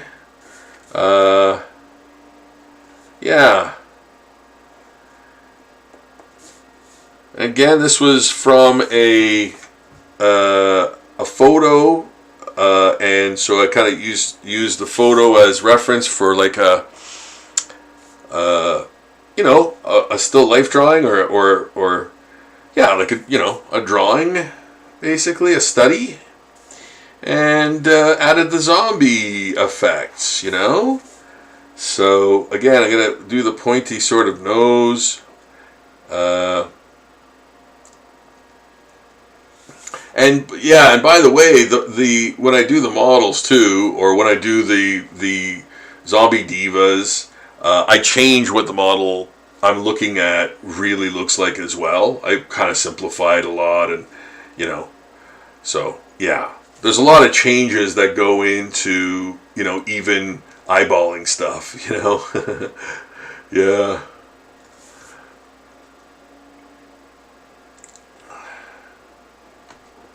So yeah, you kind of make your changes, as you go. In some cases, because you know you've already established certain things, and yeah. So there's some more of that. You know, maybe I'll do some of the details. Oh, you know what? I've got this giant earwig. What a gross name. What a gross name for a bug. Earwig. Like, yeah, that is, that's awful. You know it's going to have a crappy life when you call it an earwig. Yeah.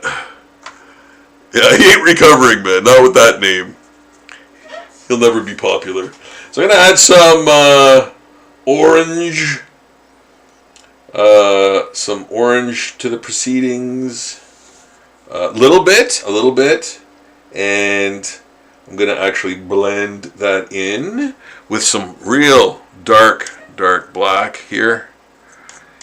The shiny black. Needs to be shinier.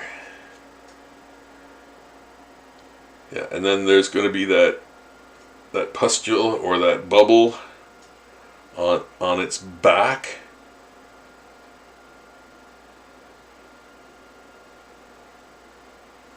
You can see me do. You know, I know the it's kind of hard to see because of the literal now. The literal shine of the watercolor paint. So yeah, it's a little difficult to see, I think, for you guys. Yeah, it kind of looks really weird, I think, to you guys. But yeah, so yeah, because of that shine, because of the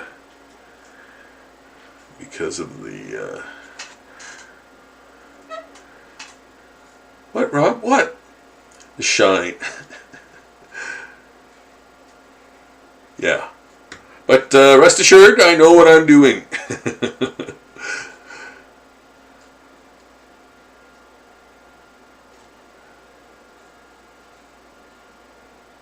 Oh yeah, there's another Bublé. There's another Michael Bublé. Another bubble full of worms. There. Yeah.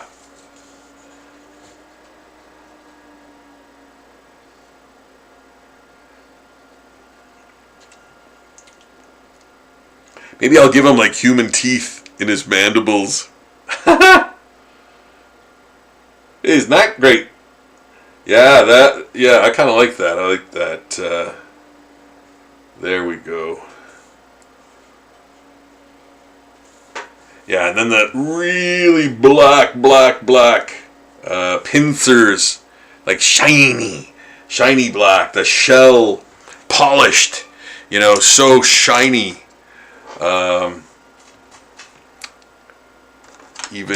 Even the eyes. Gonna add some red in that eye with some black. Yeah. Oh no, that's right. That's good. Yeah. See, there's an actual. I don't know if you can see it, but there's a little edge to his eye there that I did on the mistake, as the kids say. I didn't. I did do it by mistake, but I was going to do that anyway. I was going to actually add that, but it kind of worked out just because of the positioning of my brush. It did it for me. Can't someone do it for me? Yeah. There we go. Zombie earwig, man. Like these things weren't gross enough.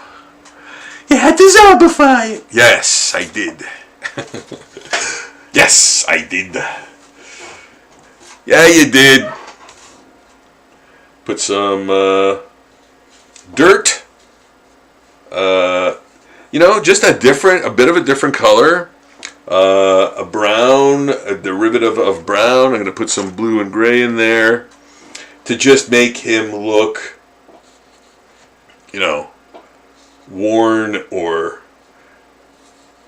Man, zombies don't have good hygiene, man. They tramp around in the bushes and in the streets in the hot sun all day and kind of rot and get dirt on them. So there, yes, they're adding those brown sort of patches, lightly, you know, adding those discolorations to the whatever the creature is that you're painting. You know, is you know, wow, yeah, you gotta lean into that, man. You know, yeah. So you know what? I love this guy. I don't know whom he is. I can't remember his name, but yeah, this Pokemon, another Pokemon. The Pokemon rings twice, always rings twice. The Pokemon always rings twice. That's a movie I'd want to see.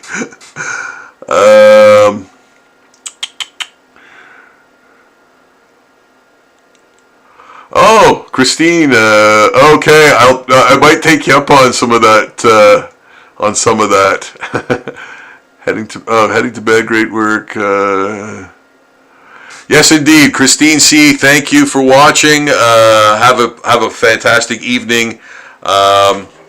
Yeah, I hope to see you again and again soon. So yeah, thanks a lot for watching and commenting. I really appreciate it. It's awesome. And thanks guys for watching. Thanks guys for commenting. It really means a lot. Just starting kind of this out, and you know what? People for years, and I mean years, have been asking me to do live streams or show how I do my art in whatever way I can. And finally, man, it seems like it took forever. I could finally invite you guys into my studio proper and actually show you what I really do instead of doing con reviews and movie reviews and Lego builds, which I love. Don't get me wrong. Check those out too on the videos channel. Check those out definitely. Give those a watch. Give some of those movie reviews a watch. See if you agree with me or not. Love to see you there. Love to get your opinions. And maybe I'll introduce you to a movie that you've never heard of or seen or knew of. But yeah, I like to just create, guys. I'd love to do that, even in my ripe old age, man. So it's like a daily thing, and I love doing that, and I love doing that for you guys. I hope that I entertain a little bit, but more kind of like just show you the things, show you how I do stuff. Again, like a lot of people have been asking me to do this for many years, so finally I'm doing it. I've got the tech. I've got the ways and means to do this, and I'd like to shout out CreatureCon for helping sponsor that portion, or this portion of the proceedings. CreatureCon coming up. Looking forward to that. If you don't know, now you know. Go check out the details about this year's CreatureCon. Man, that's going to be a huge deal. Massive guests, amazing screenings. I'll be there, of course. Doing the things that I do. I will have many new prints. I'll have the Zombie Handbook. I'll have Cape Fear, the graphic novel, and the first comic preceding that. Yeah. So whenever you see me at a con, come check out my table and pick yourself up a copy of Cape Fear Power Struggle. I will sign it for you too. If you're a fan of the X-Files Lord of the Rings, because it is basically a combination of both of those things, both of those wonderful things. So if you're a fan of those and all, and you like comics, you like traditional art, you like storytelling, you like science fiction, horror, and stuff like that, check out Cape Fear Power Struggle by me. And I'm doing number 2, part 2, right now. I've yet to come up with a title. I had one. I had a title. I have concepts of a title. I had a title, and I didn't write it down. And guess what happened to that title? I forgot it. Yes, so I have to remember what that title was, because it was awesome, and that will be the title of the second one, the second Cape Fear graphic novel. Probably 150 pages or more-ish. I don't know. Because I am publishing it myself, I believe. I think I am. I think I'm going to do it myself. Because I'm doing that myself, I can kind of make it whatever I want. But, I don't want to overstay my welcome. I'm going to tell the story I want to tell. And peace out for the next one. The next one. There's a third. Of course I did a trilogy, man. Whether I have the wherewithal or not to see it through, a third one, after what I'm going to do next, man, I don't know. I'm going to try. I want to see the story through, man. I really do, because it's pretty epic, man. It's pretty epic. In my feeble estimation, I'm a writer. No, but you know what? I love the story. But I have another concept that I want to do, and it's not just like, I've got a million concepts. Whether I can do them or not is like there's no way. But there is a thing I want to do next, which I think will be really fun. But that'll be after Cape Fear 2. I promise. So here we are inking in some Pokemon characters, zombie Pokemon, man. And needless to say, they have been very well received. People seem to dig them, and why not? They're fun. I love them because they're little kaiju. They are wee kaiju, and they are basically just think of this thing. If this was 300 meters tall, man, it would be terrifying. So I kind of consider them more the Godzilla kind of monster. I know they're very small, but for all intensive purposes, as the kids like to say these days. Just doing some Pokemon, man, and after doing the first generation and actually a bunch of customs. People ordered a bunch of customs. Scorn Bunny, I remember. Shuckle, and I remember them because those were things that people ordered as specific customs. And so after I did the whole first gen as zombies, I was like, I don't know if I'm ever going to do these again. But here I am, man, and I'm really enjoying it this time. You know what? I did the first gen in 2 months. 2.5 months, I think. 2.5 months, not 2 months. 2.5 months. I'm sorry, but still. I was kind of like, no, I don't want to ever see these guys again, But no, I'm really digging doing this now because my brain is snapped. No, I'm really digging doing these now because I'm not for I'm just doing them when I kind of feel like doing them. I kind of download a bunch and just have them in a folder, and I kind of just look at them and go, oh, okay, from time to time.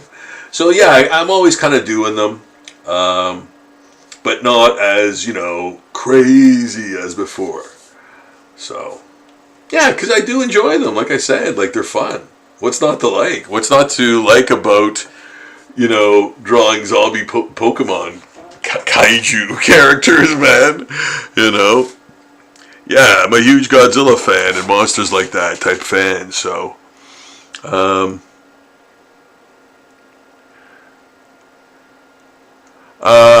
so DFL artist says, is it a lot of work? Is there a lot of work involved in publishing?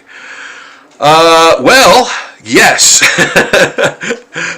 Yeah, lots. Like there's so many components to it. I mean, just even in the creation of the thing like that you're doing, right? Like even the creation of the comic or graphic novel or zine or whatever it is that you're creating, like just that alone, obviously tons of work. Well, a lot of work, right? Like, I mean, you want it to be cogent and you want people to understand it, right? If you're publishing it, like, you know what I mean? There's a standard, obviously, right, that I'm talking about. So, doing that, and there's like different ways to publish, right? I often in the past, for Cape Fear anyway, especially, and a couple of pinup books, used crowdfunding to a great successful degree. I did a coloring book too with through crowdfunding, which again was a really huge success. So Cape Fear has been self-published by me. I'm the one who kind of does that. So basically, with the funds that you get from your crowdfunding thing, you find an appropriate publisher, or sorry, not publisher, printer rather, and you know what? Like, there's way more to it than what I'm saying, but I'm kind of giving you the abbreviated sort of process. So you find an appropriate printer, and you send the files, and you get it printed. Blah blah blah. It's shipped. But then it's the selling, like it's the promoting of it too, and getting it into the hands of people, right? So there's so many components to it. Crowdfunding, to me, honestly, the reason why I have no hair and the reason why my beard is like Gandalf white, is because of crowdfunding. Like, crowdfunding took that much of my will to live away. It's hard, man. It's hard. Like, some people have instant success because of reasons, like many different reasons. But man, like, trying to sell a comic to me is very difficult, especially if you're one person. Like, man, you really need a team of people sort of to do stuff, and that's like nobody's gonna help you out, right? You gotta kind of do it yourself. So you gotta do tons of promo, to the point where I remember someone was like, I'm not following you anymore because all you do is talk about this thing and how I should give you money and all this stuff. And I'm like, you know what, brother, go ahead, man. It's all good. Like, I have to promote this. That's how this thing is getting published. I have to get people to see it, And if posting it 1,000 times, a month is how I'm doing that because of the way things are set up, algorithm-wise or whatever, then I'm doing that, man. You don't have to look at it. You could, cancel your punch my ticket, man. I don't, whatever, man. I hate to see you go, but if that's the reason, come back later on when it's all over, but yeah, it's soul withering, man. And then you have to do all of the getting your files print ready and everything, and finding a printer that is reasonable and that is hopefully close by because of shipping. Man, there's so many like I said, there's so many components, man. But not undoable, right? I've done it. I've done it many times. But again, I look like this, right? So if you want to look anything like this, by all means, go and publish something. No. I you know what? If I tell you it's harder than it is, and you do it, and you find it isn't, then good for you, man. I'm very happy for the ease that you were afforded. I hope that you do have an easy time doing it, or an easier time than me. I really do. I really do. Like, I love it when people are successful, man, especially in art, because, you know, it's difficult to get over, man. It's difficult to get over, and it's difficult to find your voice, and it's difficult to, you know, try to make a living doing it, and you know, getting paid gigs and all that kind of stuff. Like, especially when you're starting out, right? So yeah, I remember all of that stuff. I do not forget where I came from, man. I'm still doing it. I'm still grinding it, man. I'm still grinding it, guys. You know, I started doing zombie portraits in 2006. You know, and I've done over 10,000 of them so far. And then, you know, started Zombie Daily in 2008. So, you know, in a couple of years, that's hitting its 20th anniversary too. Like Zombie Portraits, it's next year. 20 years, man. So I've been grinding it out. So yeah, I remember my roots because I'm still rooted there. You know, I'm still a rutabaga, man. Yeah. But, you know, I'm loving it. I love this. Like, I can't get enough, man.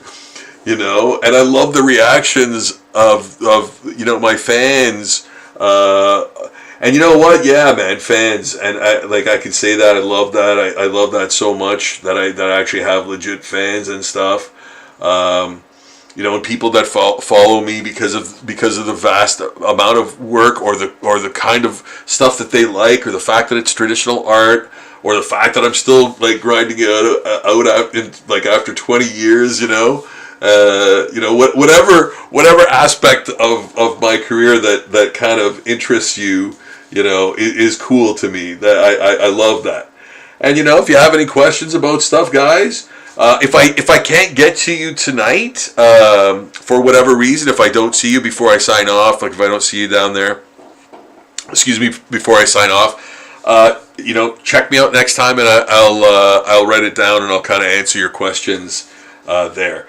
But yeah, as for publishing, again, like that's not the only way to do it, obviously, right? You can actually submit work to publishers that are looking for whatever, whether it's comics that you're wanting to get into, like, you know, there's Image, but I mean, I don't know what the success rate of that is at all, but they definitely have like you know, guidelines to what they want to see, and that's more of a creator owned company. So whatever you makes, you know, whatever you make, actually, I guess, gets split to them, obviously, too, because it's under their banner. But it's more of like, you can do your own self-promo and cut your own promos and do whatever you want outside of that company. You're not like beholden to them, but you're also not relying on them to, I think, do your promo for you. They'll put you in the catalog, you know, in the monthly catalog while that still exists. But I don't think they do much else after that. So you're in charge of kind of your own promo, which is kind of a good place to be. Depends, right? You know, if you get over, if you're a person who, you know, has a fan base, or has, you know, finally wants to see you do comics after all this time, or whatever, yeah, you might be able to, you know, entice a lot of people to buy your work, right? From an Image Comics imprint, you know. But there's a bunch of other companies out there, right? So. And maybe they're even looking for work. I don't know. They're looking for artists, maybe. I don't know. I don't know what the climate is for comic book artists right now. I really don't, you know. But yeah. So, guys, check out my Patreon page, of course. That's where everything I do here ends up. And, man, it's a lot of fun. Reaching my 4,000th post on there, coming soon. Like I said, I just noticed that the other day, and almost at 4,000 posts. So wealth, a cornucopia zombie art, and there are a lot of other. You can actually see all of my art, like all of my, like everything I kind of do, except for the adult stuff. I don't put the adult stuff on there, but like the landscape stuff, the celebrity, those chaos line drawings, all of that stuff is on there as bonus posts. I found a way, I found a loophole in my own structure to add my other art in there and still call it Zombie Daily, because it's bonus posts. Yeah, so there's a ton of celebrities, a ton of music, like artists, like musicians, and landscapes, and all kinds of things on there. Animal art, like nature art, I think. Yeah, So yeah, check it out, guys. Check it out for a lot of fun and a lot of holy crap. This guy drew a lot of stuff. Vibes. You know, those are the vibes that are on that page. And as I mentioned before, if you have the ways and means, you know, supporting the page with a $2 a month, you know, donation, so to speak, or I call it more support, because basically what it does is it helps me buy more art supplies, so I can create more art for this channel, so for you to see, or for this enterprise, my Patreon and the live streams here on YouTube. Yeah, so you know that would really help. That would mean the world to me. $2 a month thing. I like that. To me, it adds up. It means a lot. It means a lot. And I stretch that funding as far as it'll go, man. Believe me. I'm working on, you know, the other side of like sketchbooks here. You know, yeah. Like I stretch the dollar, man. So. So yeah, your donations, your funding of the Patreon page, where all of this stuff goes, it goes to the art supplies, man. Yeah, to create different things, new things. Yeah, all sorts of things. More zombie art for you to check out on a daily basis. Yeah, it's fun. It's fun, it's traditional art, it's zombies, it's horror culture, it's pop culture. There's so many great words in there. There's so many great key words in there, you know, that are exciting and enticing. Yeah, I want to see that as a zombie. Gotcha. On its way. Or I've already done it. He already done it! Somebody earlier asked about sports team logos. I have done many. I think every NHL logo I think I've zombified and is on the Patreon. Just look up, like, just use that search bar and look up the actual name of the team, or NHL, NFL. I think I always would like describe them that way. So if you have a favorite team, you know, you want to see what their logo would look like zombified, it's probably on there. And I've done many. And I've even done like OHL and amateur hockey teams and stuff like that. You'd be surprised at what I got on there. It's crazy. Yeah. You'll be like, what? When does this guy have the time for this? Yeah, I don't know, man. I steal into another universe at night and do the art there where time goes by a lot slower.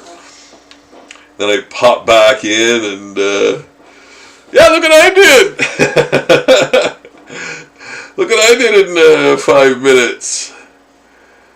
Yeah.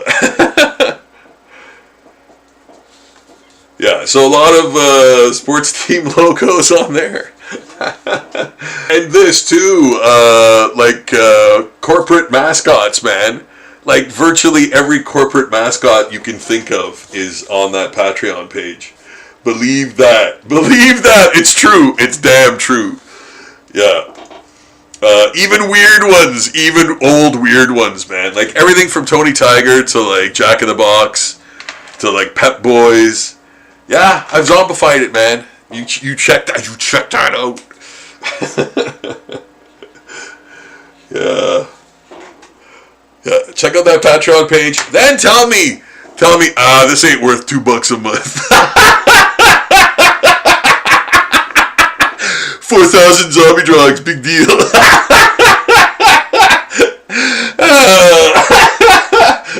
No one in their right mind. No, like I said, guys, if you have the ways and means, and you can support the page, it would mean the world to me. And all of the support goes to create more art supplies to create more art for the page. Yeah, and I mean, it's traditional art, so of course it's extremely expensive over time, right? And I'm right into it, right? Yeah, so whatever, if you can, like I said, if you have the ways and means, and you can help support the Patreon page. The link is in the description below. If you can help support the Patreon page, guys, that would be amazing, even at $2 a month. That's all I expect. That's all I ever expected from anyone.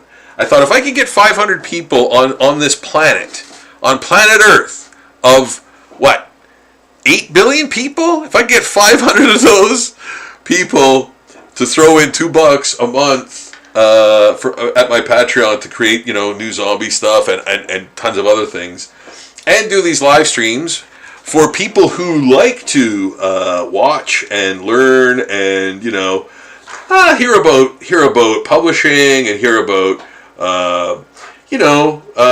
industry kind of stuff, and thoughts I have on the industry and things like that, because I'm in it still, right? Of course, I do conventions. I'm very active.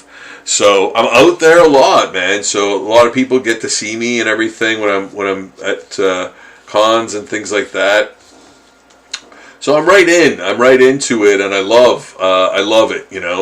I don't think I'd be doing it if I didn't love it so much. I really enjoy doing conventions and meeting fans and that kind of stuff. I really do. So yeah, never feel like. Never feel that you can't approach me if you're at a con. If you have any questions you'd like to ask me about anything, or you'd like to just stand there and watch me draw, because I always draw too at conventions I'm at. Gets more work done, lets people know where all of the stuff they see at my booth or table is from, right? So yeah, that's really important. Just gonna check here. Oops. One too many here. Oh, yeah. Yeah, 10,000. Oh! Hey, Rob, Mako and I miss you. Glad to see you're doing well. Ah, thanks, Joan. You know what? I have something for you. I have something that I just did that I thought, oh my God, Jody would love this. So, yeah, try to get send me your contact info or something, and I'll send you the image, okay? Because I know it's something that you'll like. So, and it's a Pokemon, but it's something I think you'll like. So yeah, if you want to send me your thanks so much for tuning in and watching and commenting. I really appreciate that. That's awesome. Yes, 10,000 zombie portraits, and then all of the stuff that I do for Zombie Daily every day, and then I do adult art as well. That's done on the sort of side. It's a side sort of thing, but I update that stuff at least 3 times a week. So yeah, I'm a very, very, very busy guy, But again, I do really love doing conventions and appearances and things. Like, people have asked me to do appearances at schools and art museums and things of that nature, and do tutorials and things like that. So yeah, I really love doing that kind of stuff too, I love it if people are interested in things and, you know, have sort of questions and maybe want to do things on their own or just want to know how things are done, how things are made, you know. Like, I did the Zombie Handbook with just this type of art. Like, I did it all on paper. There was no computer-generated anything, except for, obviously, the layouts, like that kind of stuff. But as far as the art went, it was the way, like, I've always drawn just like this for everything. The card deck from that Bicycle wanted, the like all the comic book covers I did for IDW, like all that stuff. Everything's done the same way, so it's on paper. You know, I just get it get it scanned, right, and then send the file to the publisher, which I'm sure is not readily done anymore. That process isn't readily done much. I could be wrong. I don't know. I'm in a very small bubble here. You know, I'm just a drawing guy. But like, I'm sure a lot of people sort of do things a lot different than I do them, because I've sort of been doing them so long and in the same way. I think a lot of people, like, you know, when I see a guy like Brian Bolland, you know, Brian Bolland, the guy who illustrated The Killing Joke, Alan Moore's Batman defining moment, another defining moment. Brian Bolland, like, you look at that guy and go, like, yeah, he's a traditional artist for sure. And, you know, I read, not recently, it was a few years ago now, that he's all dialed into doing his stuff in computer programs. Like, I don't know what software he uses or anything like, excuse me, that. But yeah, and I'm like, wow, that is so weird to me. Like, a guy like Brian Bolland, you know, doing, because, like, he's an old school, guy, like old school artist sort of guy. And the fact that he's using, like, you know, software to create his art it's just weird to me. It's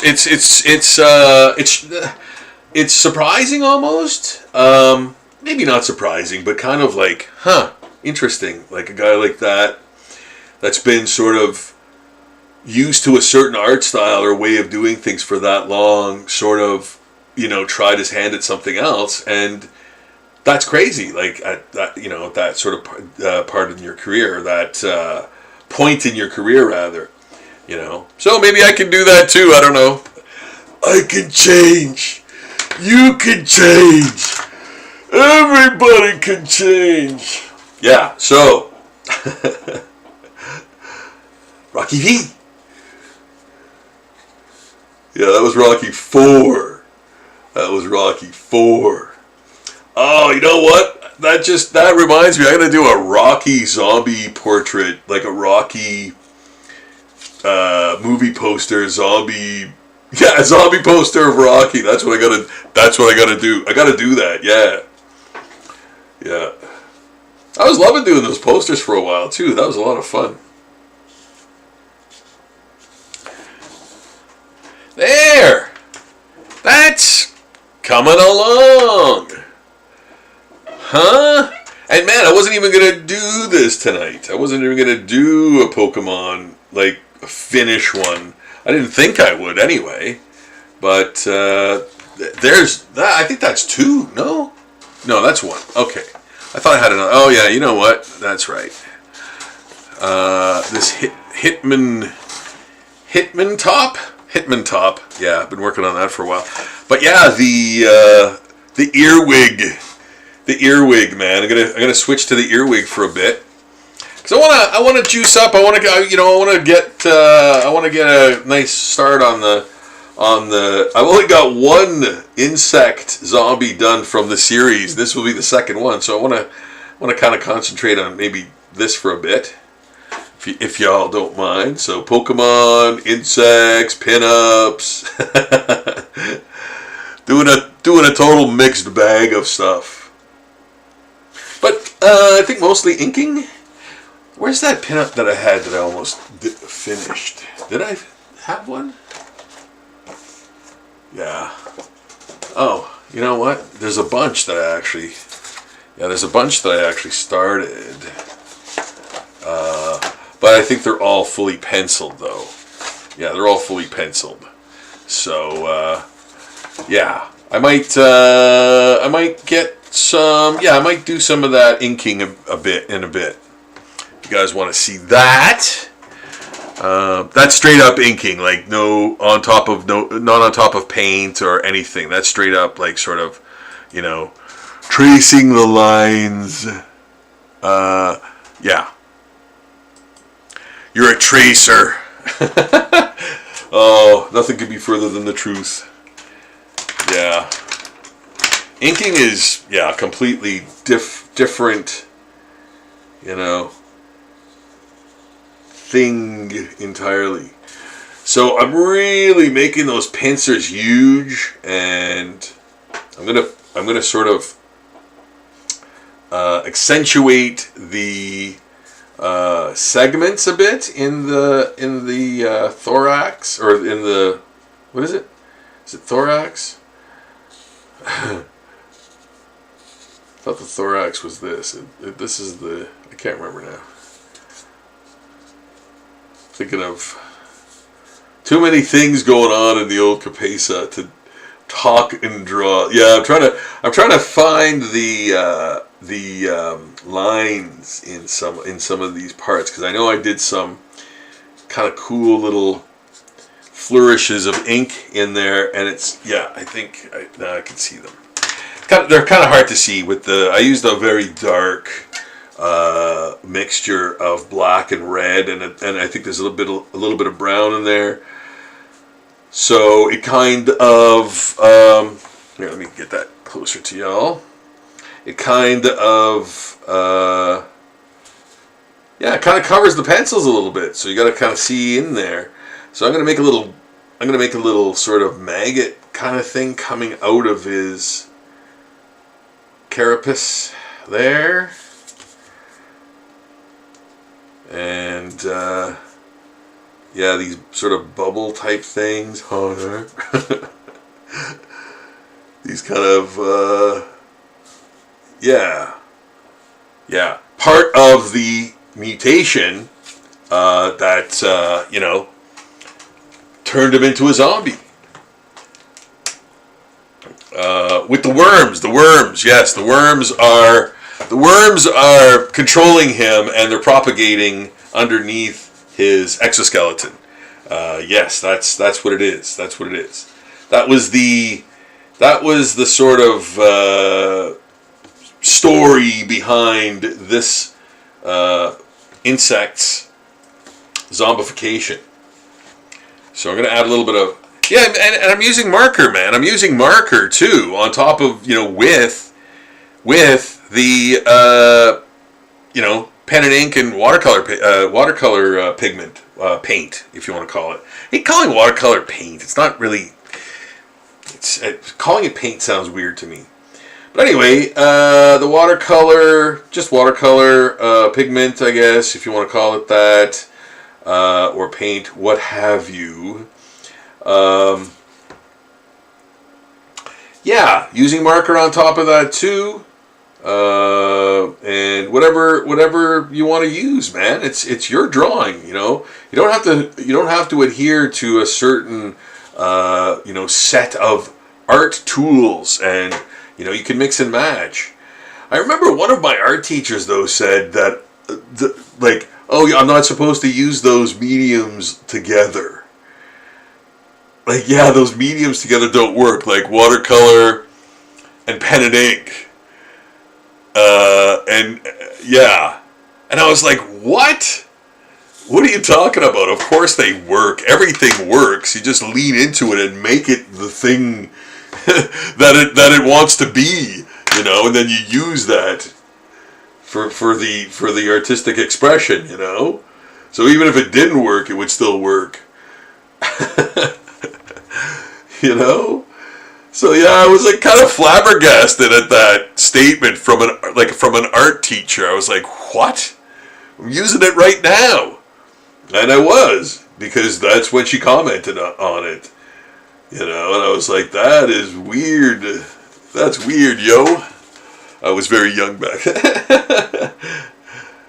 But, yeah, use whatever mediums work with you, but also experiment, right? So, some work better. That's what the sort of experience does.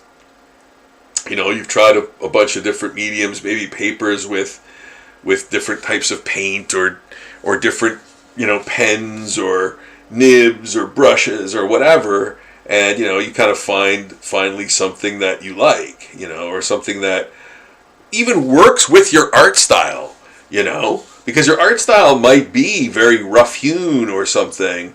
And, the paper and materials that you're using might help to benefit the look of it, Scratchy, dry brush, that kind of thing. So kind of lean into it, utilize the faults or the pluses or the whatever that medium brings you, or those combinations of mediums bring you. And if it doesn't work, try something else, right?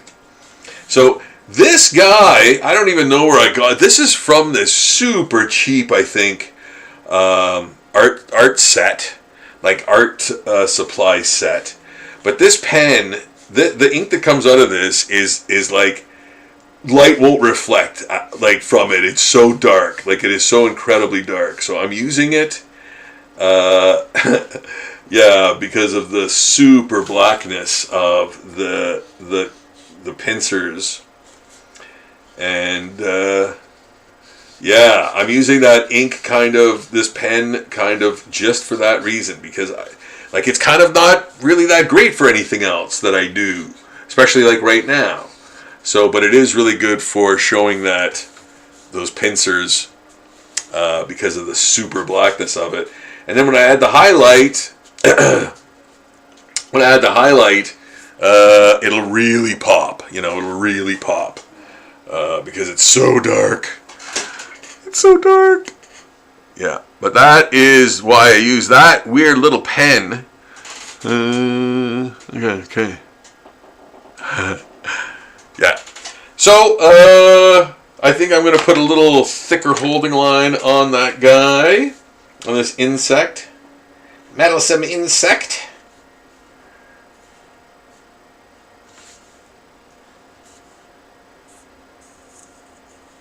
And, because it's a zombie earwig, gross, it's going to have a little bit of... Yeah, see that pen? That ink is still even wet on the paper. That's crazy.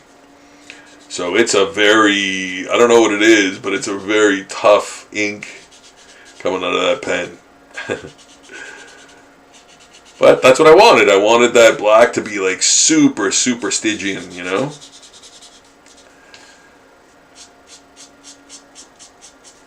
And I'm using the side of this sort of nibbed brush pen sort of thing, again, to create texture in that segmented area of the zombie earwig. Earwigs are so gross. And you know what? I didn't even know what they were until, I was an older kid in high school. I'd never seen them before. And then, I saw them everywhere. They just... I guess they came... They made their way here through... I don't know, fruit buckets or baskets or crates or whatever, and from, overseas or wherever, actually, because they're everywhere. I guess they had some in there and they got out and propagated, so we have tons of earwigs now. Well, you know what? That's not true, right? It's they don't there's not a huge amount of them every year. They sort of, I guess, save it up for every maybe 3 years, I think. Yeah, then you kind of see them everywhere. But here I'm doing a zombie earwig, part of the zombie insect series that I'm going to be doing more of. and they're very interesting to do. I enjoy doing them. I'm going to do the little worm things that are within the flesh and bubbles of the holes in the insect. So yeah, I'm doing that with marker so they stand out a bit more. But they're sort of like these orange segmented worms that control the dead earwig. Yeah, and they're sort of like in these little bubbles on its body. And that's its sort of zombie story, right? That's the how he turned into a zombie is because he got overtaken, probably died, got overtaken by the insects, by the worms, and yeah, now he's controlled by them, right? So that's that helps in the drawing. It helps you where you give your characters a backstory, man. Give all your characters a backstory, no matter how important they are or how infinitesimal they are. Always, like that guy in the background swinging a sword at Conan. Why is he doing that? If you give even a little character like that a bit of a background story, it helps you to draw that face or that swing or that movement. Maybe he heard things about Conan. Maybe Conan slept with his wife or whatever. Who knows, right? But make that little character in the background, part of a group of characters that are fighting Conan. Give him a little backstory. It will help you to draw him better. Trust me, it's true. Yeah. So, yes, that is coming along nicely, I think. The other eye is going to be sort of shattered like glass, or it's going to be sort of eaten away, and the worms are going to be inside his bug eye that is, shattered or broken. I'm actually going to color that a little in with that red and black, and yeah, add that in there. Yeah, I'll put more worms in later, but I'm gonna let that kind of dry. There's a couple of little tacky areas to it, so I'll just change over to the Zombie Pinup. It's always nice to have things on the go, different things on the go, I enjoy doing that. I do that often. I have to kind of do it often, I think, for the very nature of Zombie Daily. And guys, please like the video and subscribe to the channel. It will really help me do more content and give me motivation to do some more of these live streams. I implore you to do that. It really means a lot, and it's not really much of anything. It's just a matter of subscribing to the channel and liking the videos every once in a while. Maybe checking them out when I do them. If that kind of thing strikes your fancy, if you want to watch a guy draw stuff, traditional art, and make it zombies. It'll be always different every time. I'm going to be doing some comics too. So yeah, and check out my zombie portraits page, of course. That is the flagship epicenter of everything, and it has a great blog which I update every single day with new content, new zombie art. And of course the Patreon, But yeah, so here's just here's some thin line inking. I'm just doing sort of the outline of everything, and then we'll decide whether or where I'm going to add more depth or tone or detail or anything like that. So yeah, just kind of going with the flow here. You know? Yeah. There we go. Yeah. Zombie Pinups, man. I've done almost 1,100 of these. I will have done 1,100 by this Halloween. This Halloween coming in 2005. Man, October is going to be a big month for me. I've got a lot of stuff on the go. September too. Geez, really, for reals. A lot of stuff happening, man. A lot of stuff happening. So looking forward to that. Looking forward to going to cons and seeing you guys out there. Yeah, man. Anime Con, I think it's in Aurelia. Is it in Aurelia? I think it is. Taking the place of Cottage Country Con. So I'll be there. I'm there. I'm gonna be there. Ruan Naranda, I will be there shortly. I think mid-July. I think it is. So yeah, I'll be there too. And I actually just finished doing. Well, no, I actually didn't just finish it, but did a exclusive print for that convention. So did the exclusive print for the wonderful organizers there of that. So Ruan Con, that's happening.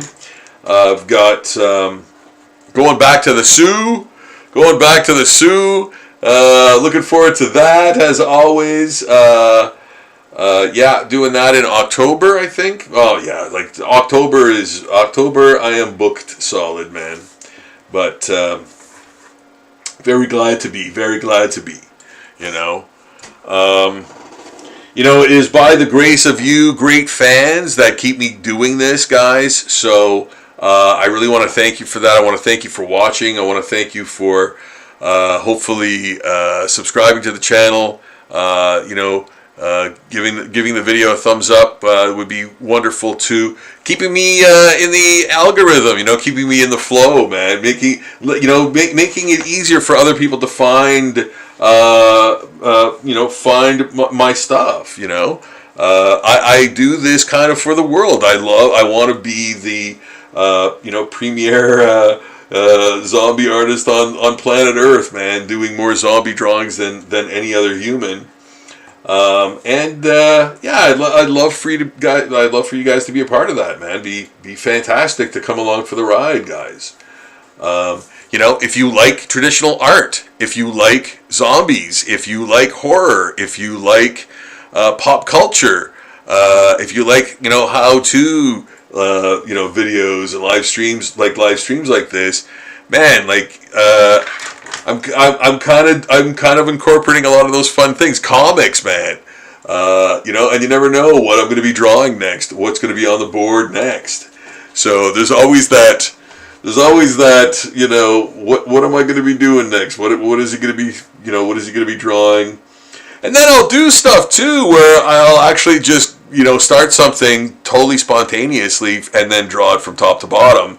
On some of the watercolor paper I've got here or something, and then paint it and ink it for you guys all in one kind of shot, And if you want to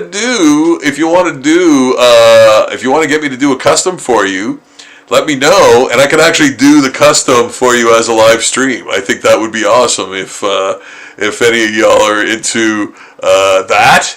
That would be cool. I would do that for sure. I'd love to do that for you guys, man. Anybody wanting a custom, any custom art or anything like that, I'll do it in a live stream, man. And then send it out to you shortly after. So how about that? Does anyone do that anywhere online? I'm sure they do, but and it'll be like this. It'll be like very whatever character you want to get done or thing of that nature, like a drawing idea or whatever, or even your own character, man. If you want to send me a drawing of your own character and you want me to do a rendition of it, I'll absolutely, I'll give you a quote, and it will be absolutely reasonable, and I will do that for you. in a live stream, man. So not only will I be getting over your character for other people to see, but I'll be doing that character for you, you know, in my style, live. So how about those apples, man? That sounds pretty intriguing, right? So if you guys want to get down to doing that, that's cool too. That's cool too. I love promoting artists, man. I love promoting other artists and stuff like that. Helping other artists too. You know, so if you guys want, if you want that to be a thing, yeah. Leave a comment. Leave a comment in the comment section below the video, and that would be great. That if you want to get that going, I will absolutely read your comment and send you my contact info. Or, you know what? Here's a much easier way to get in contact with me. Go to zombieportraits.com and hit the contact us button. Boom. End of story.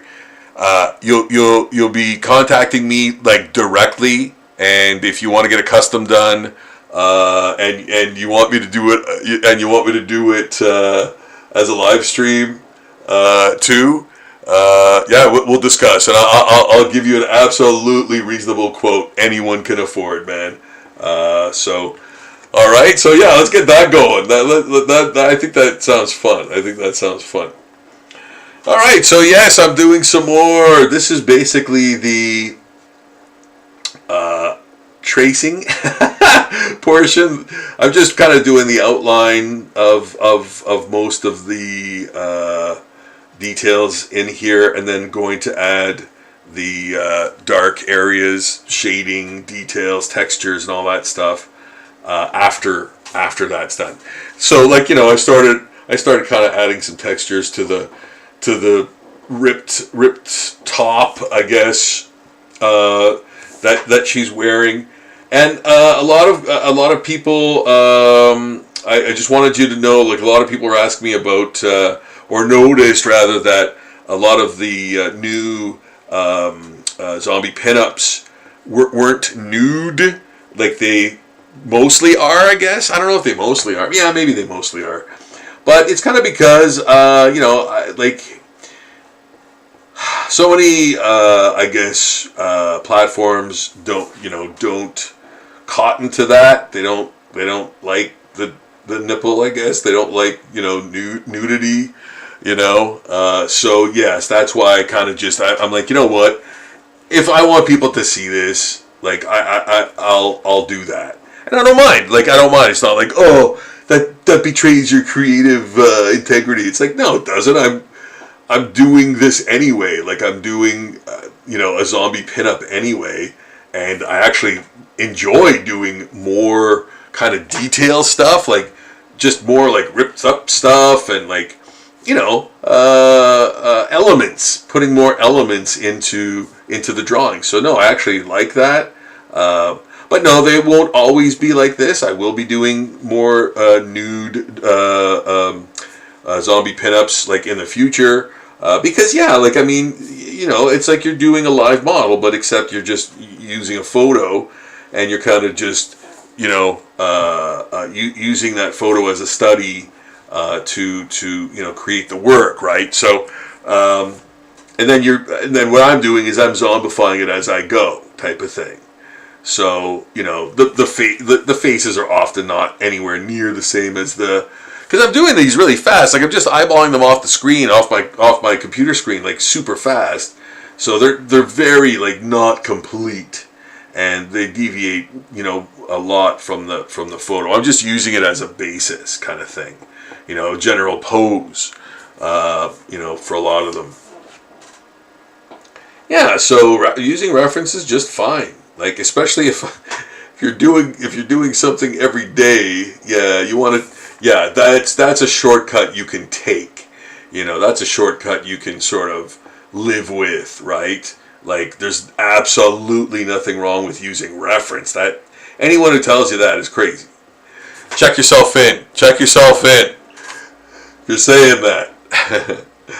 Yeah, no, I use reference all the time, you know. Yep.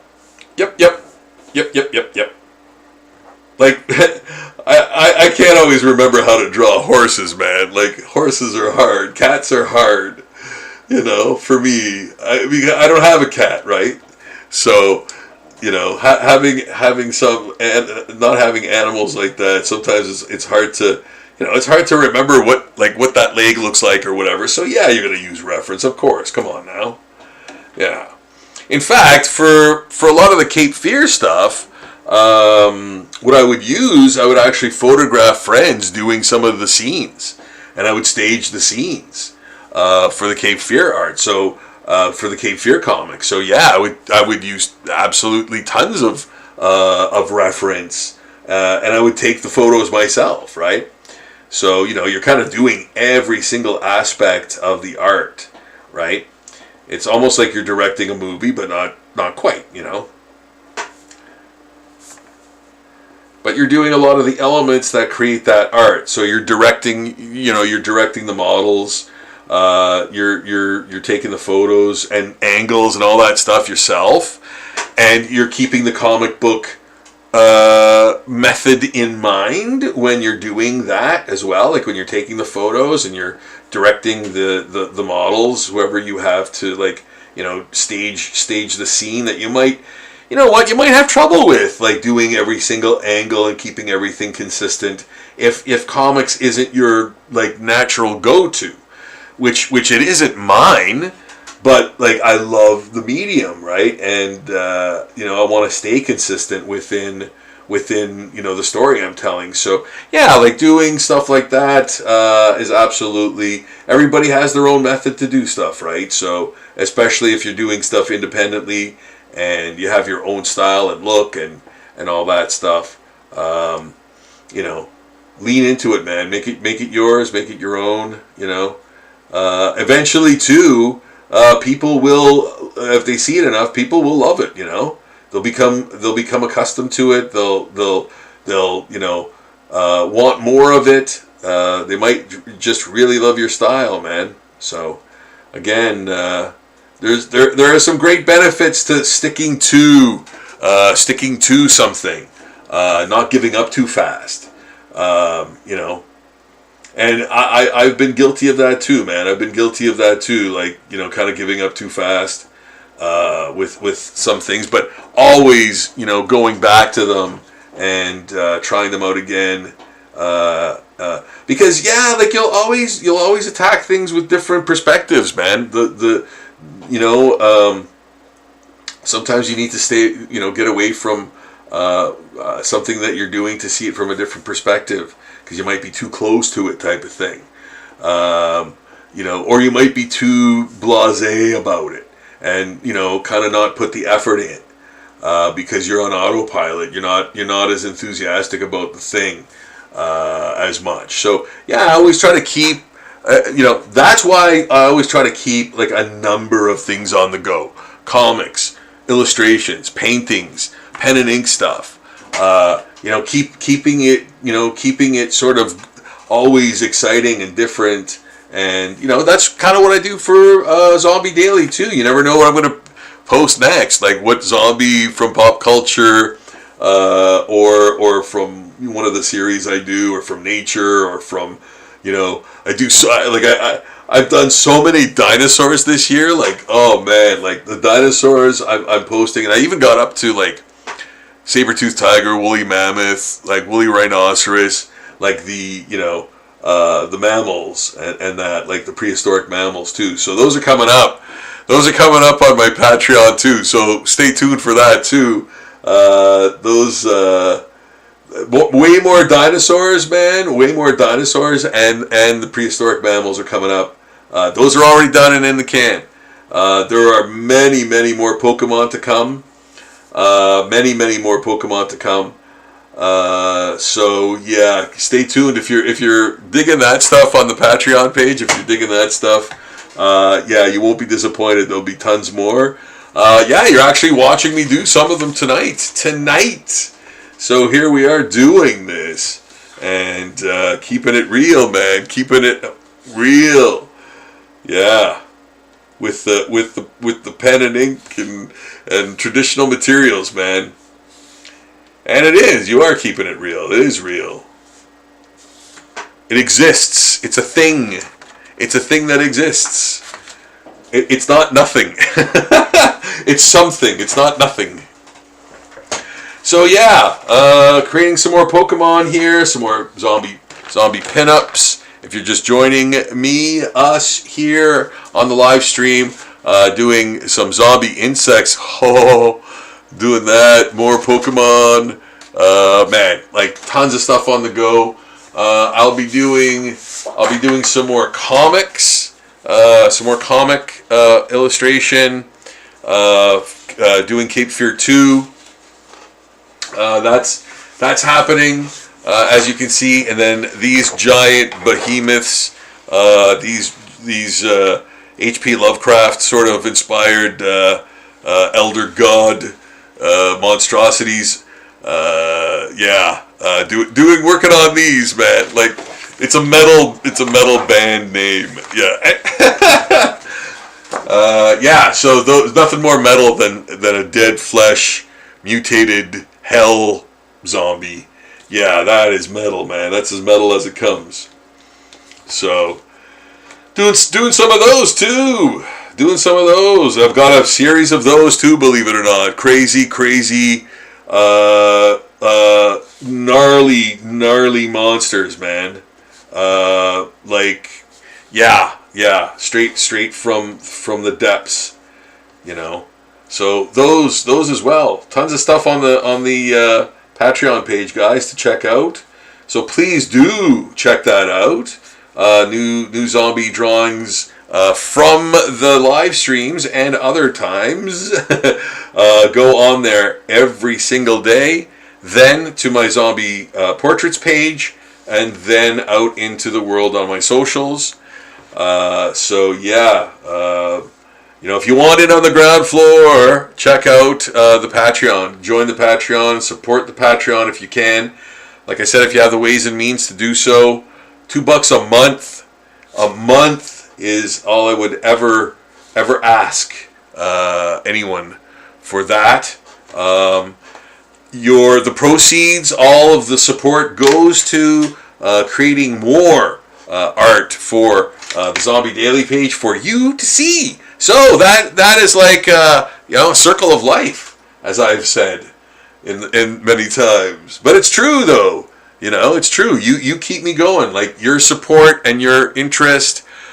Man, I wouldn't be able to do this without you guys, man. I wouldn't. It's very hard, and I need very little motivation, man. I need very little motivation to stick with it and continue and do this for this many years to hopefully entertain, raise some eyebrows, kind of make people chuckle. When I do cons and people see my art and stuff, I love the reactions.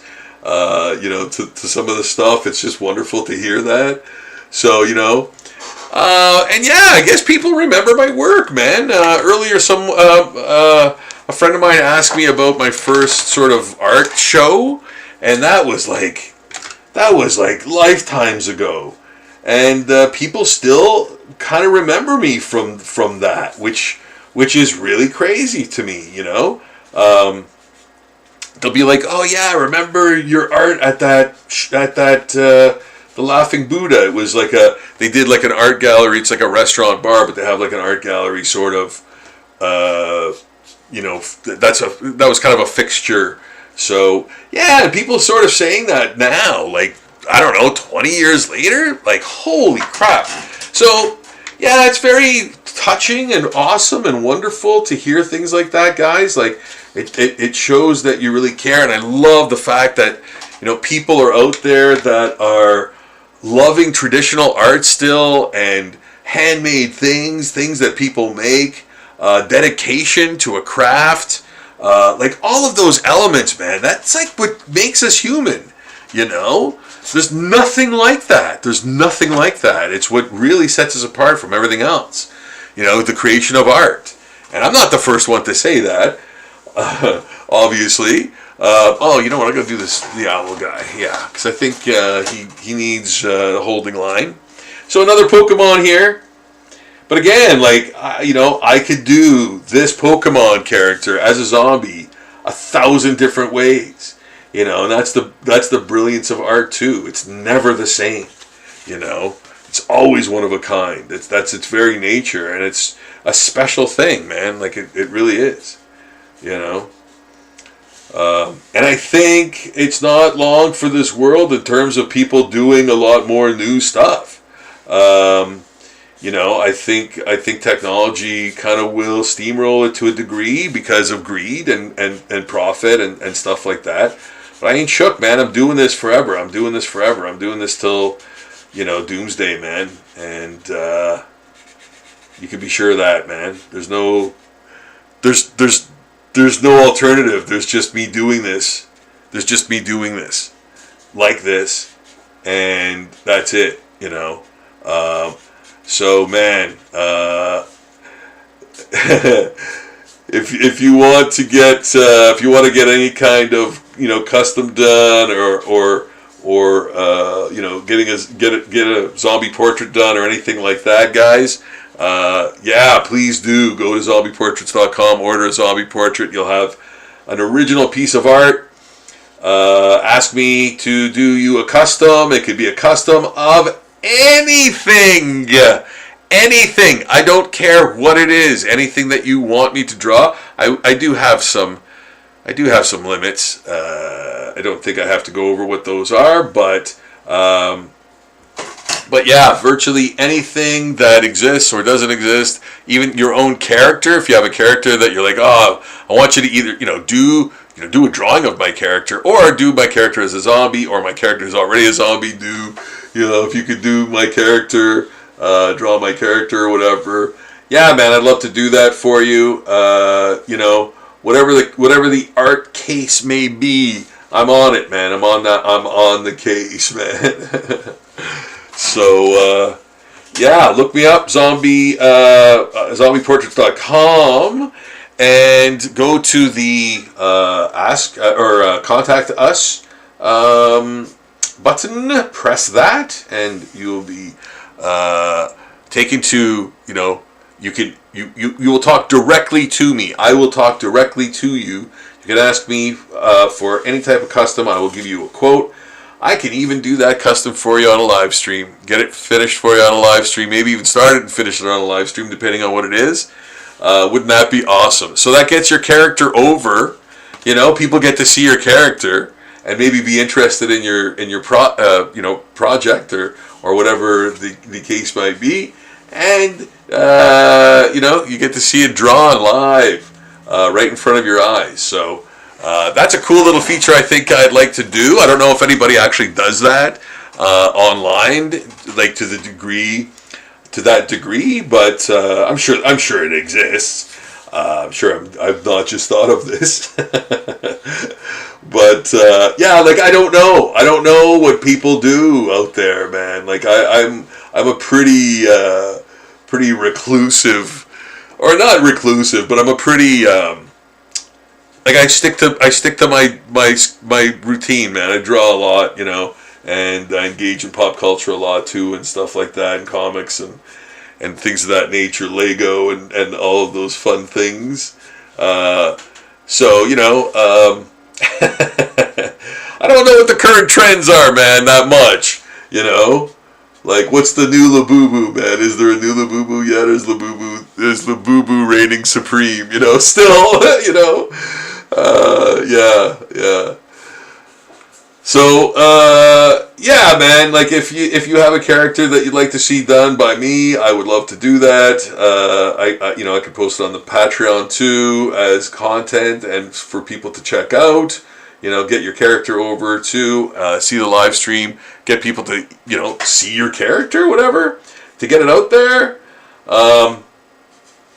I'd love to do that for you because I love it. I love doing it. I love doing that kind of stuff.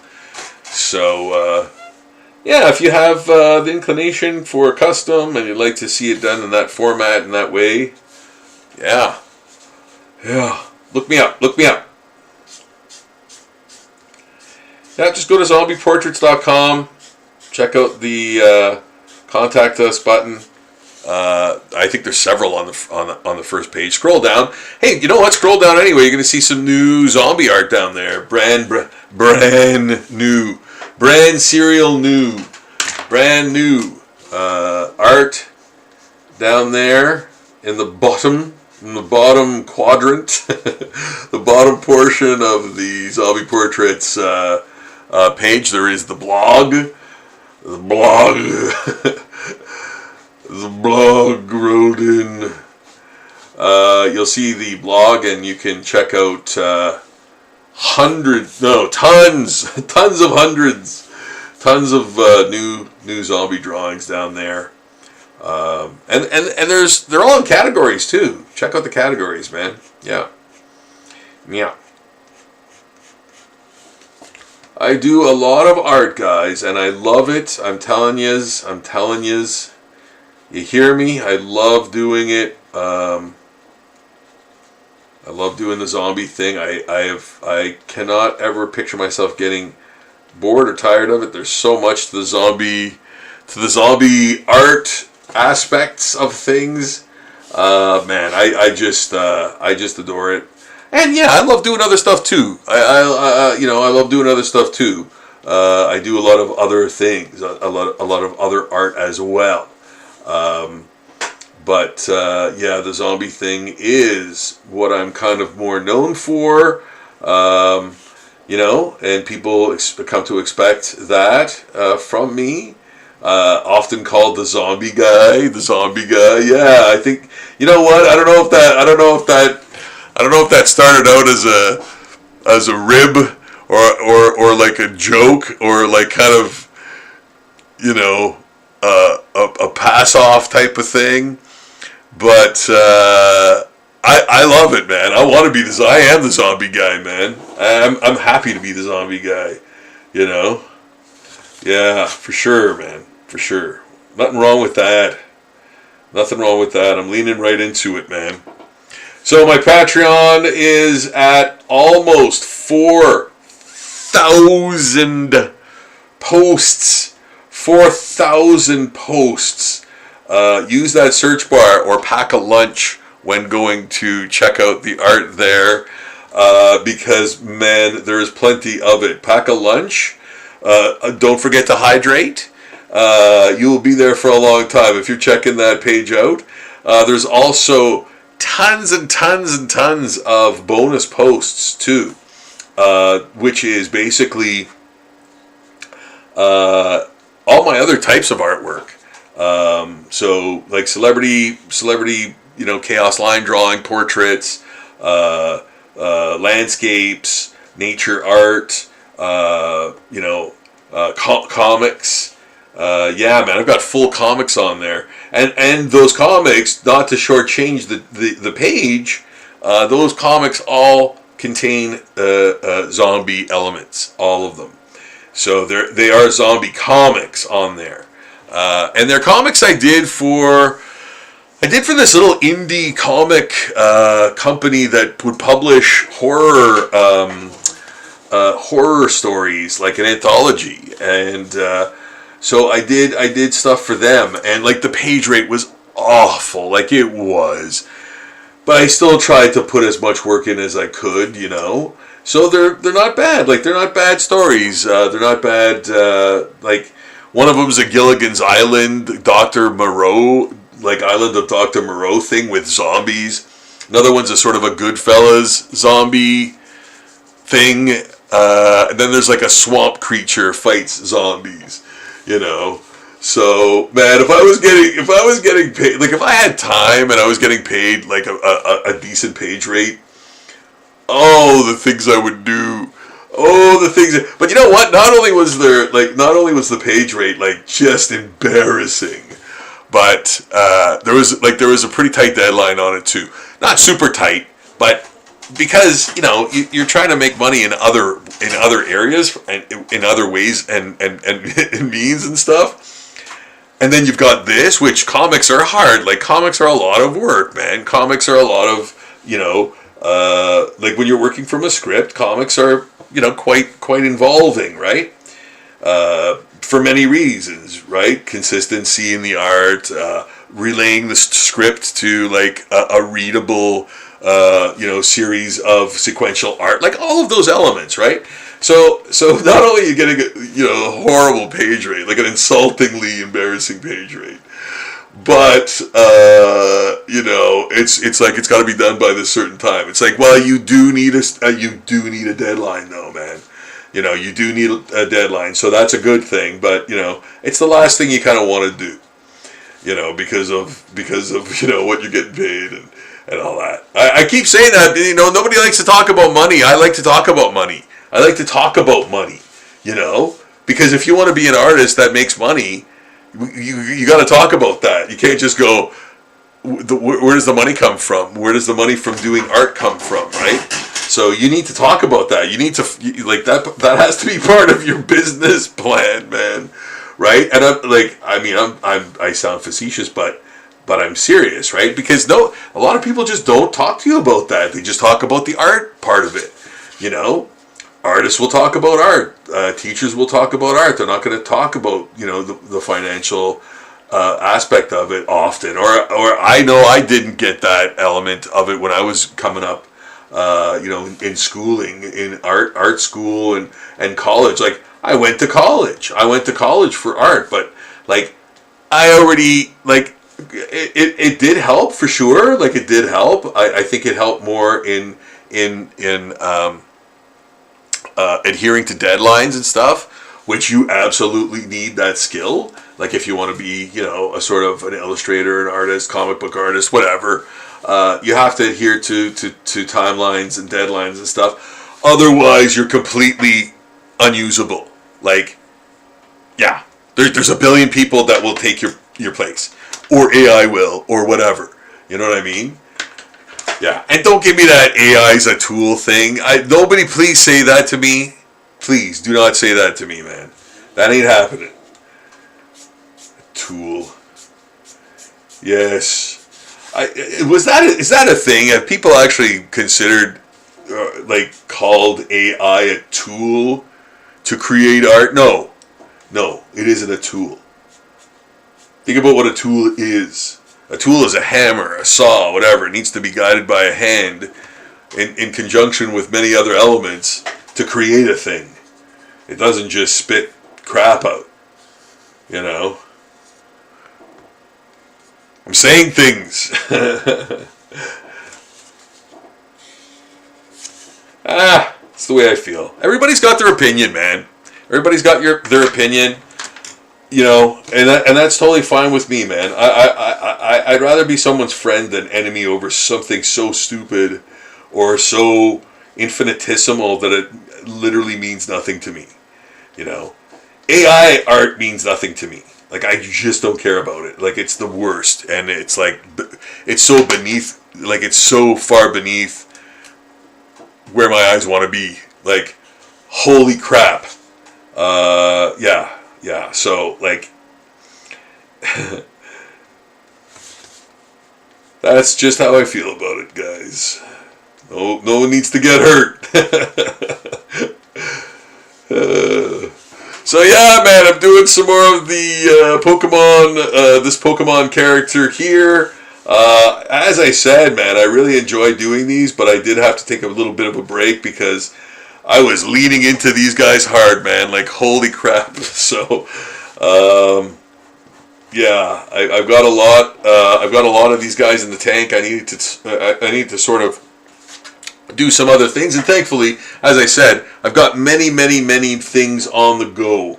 And I think if you want to be an artist, like, that might be something you might want to consider too, is having a few different pieces on the go, or even stages of things, so maybe if you don't kind of feel like inking, if you're burnt out on maybe inking, so maybe you want to do some color washes or ink washes or whatever. That's kind of a different discipline, right? That's a different thing. Kind of gets you away from the sort of straight up inking. Just changing it up a little bit to keep it exciting, to keep it different, to keep yourself sort of like on your toes, so to speak,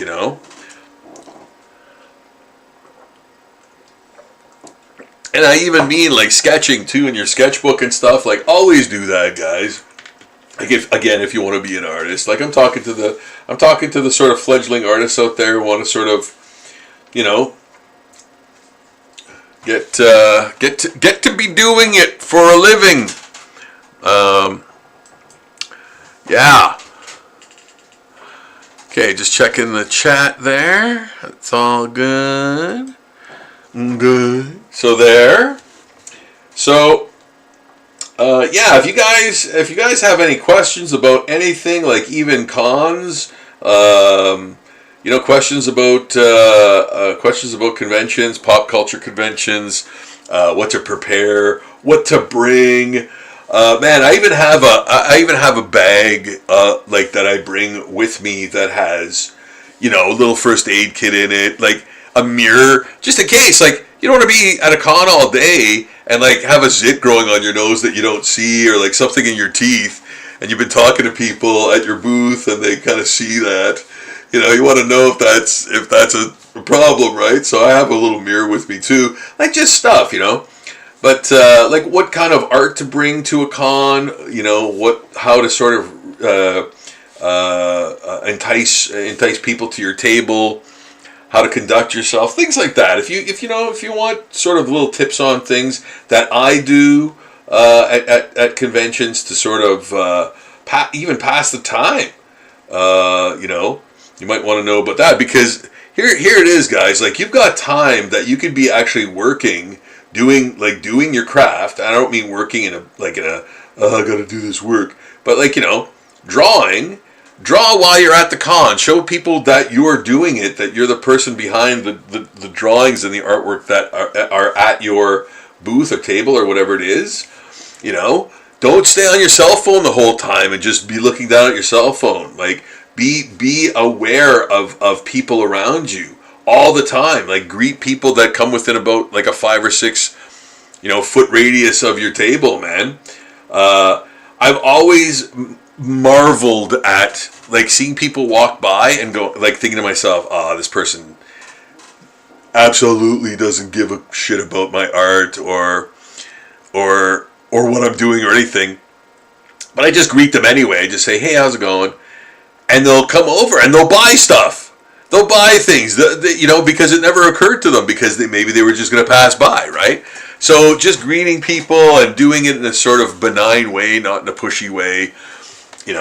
You'll find your voice in doing that too. Like, you'll find your voice in what works for you best too. So yeah, those little things when you're starting out as an artist and you're maybe doing conventions and you want to sell some of your work or whatever. Yeah, like, I've been around that block many times, man. So if you ever need sort of advice or you have questions about that kind of thing, that kind of atmosphere, let me know. I'm old. I'm so old. So yeah, I've been around, man. I've been around,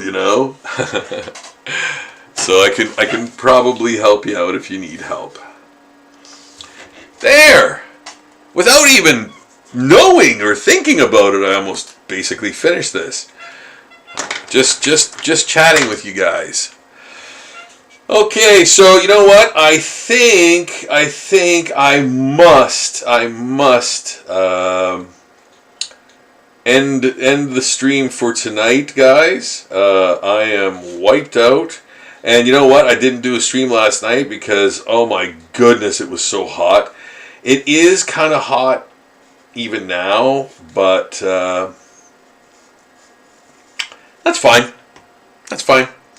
I think I've kind of drawn quite a bit of stuff for you guys today. A really mixed bag. Please, guys, please subscribe to the channel. Help me be motivated to do more content for you guys, and how-to videos, drawing from the ground up, and zombie art. Maybe you'll find your next tattoo. Maybe you'll find your next tattoo, the next tattoo that you get on my Patreon page, or even in a live stream. And if you want to order a zombie portrait or a zombie drawing, a custom zombie drawing, please check out zombieportraits.com. And order a zombie portrait, or ask me for a custom. Ask me for a quote on a custom. Even if it's your own character that you have, like a comic book character that you want to promote or anything like that. I've actually done a lot of that, come to think of it. I should. Maybe I'll post some of those again, because I don't think I've posted those in a long time. So other indie comic book characters that I did for other indie comic book creators. So that was a lot of fun. And what I did with it was I tried to subtly keep the background similar so that they could all be put together. I remember doing that because I thought, that'd be kind of cool to have this huge. And I think they were all Canadian characters, right? I think they were all from Canadian creators, I think. But it didn't matter. The background was going to be. But what I did start with was this dumping of the slag for refinery sort of thing, which is sort of a Canadian sort of mining thing. And I wanted to keep the background sort of similar, to have this, connected sort of thing, loosely connected sort of thing. So I remember doing that. That was a lot of fun. I'll probably post those again soon. Now that I remember that. But here's some here are the kind of completed Pokemon characters. I'm gonna put a little bit of highlight in there. Highlight the beak. There. Right?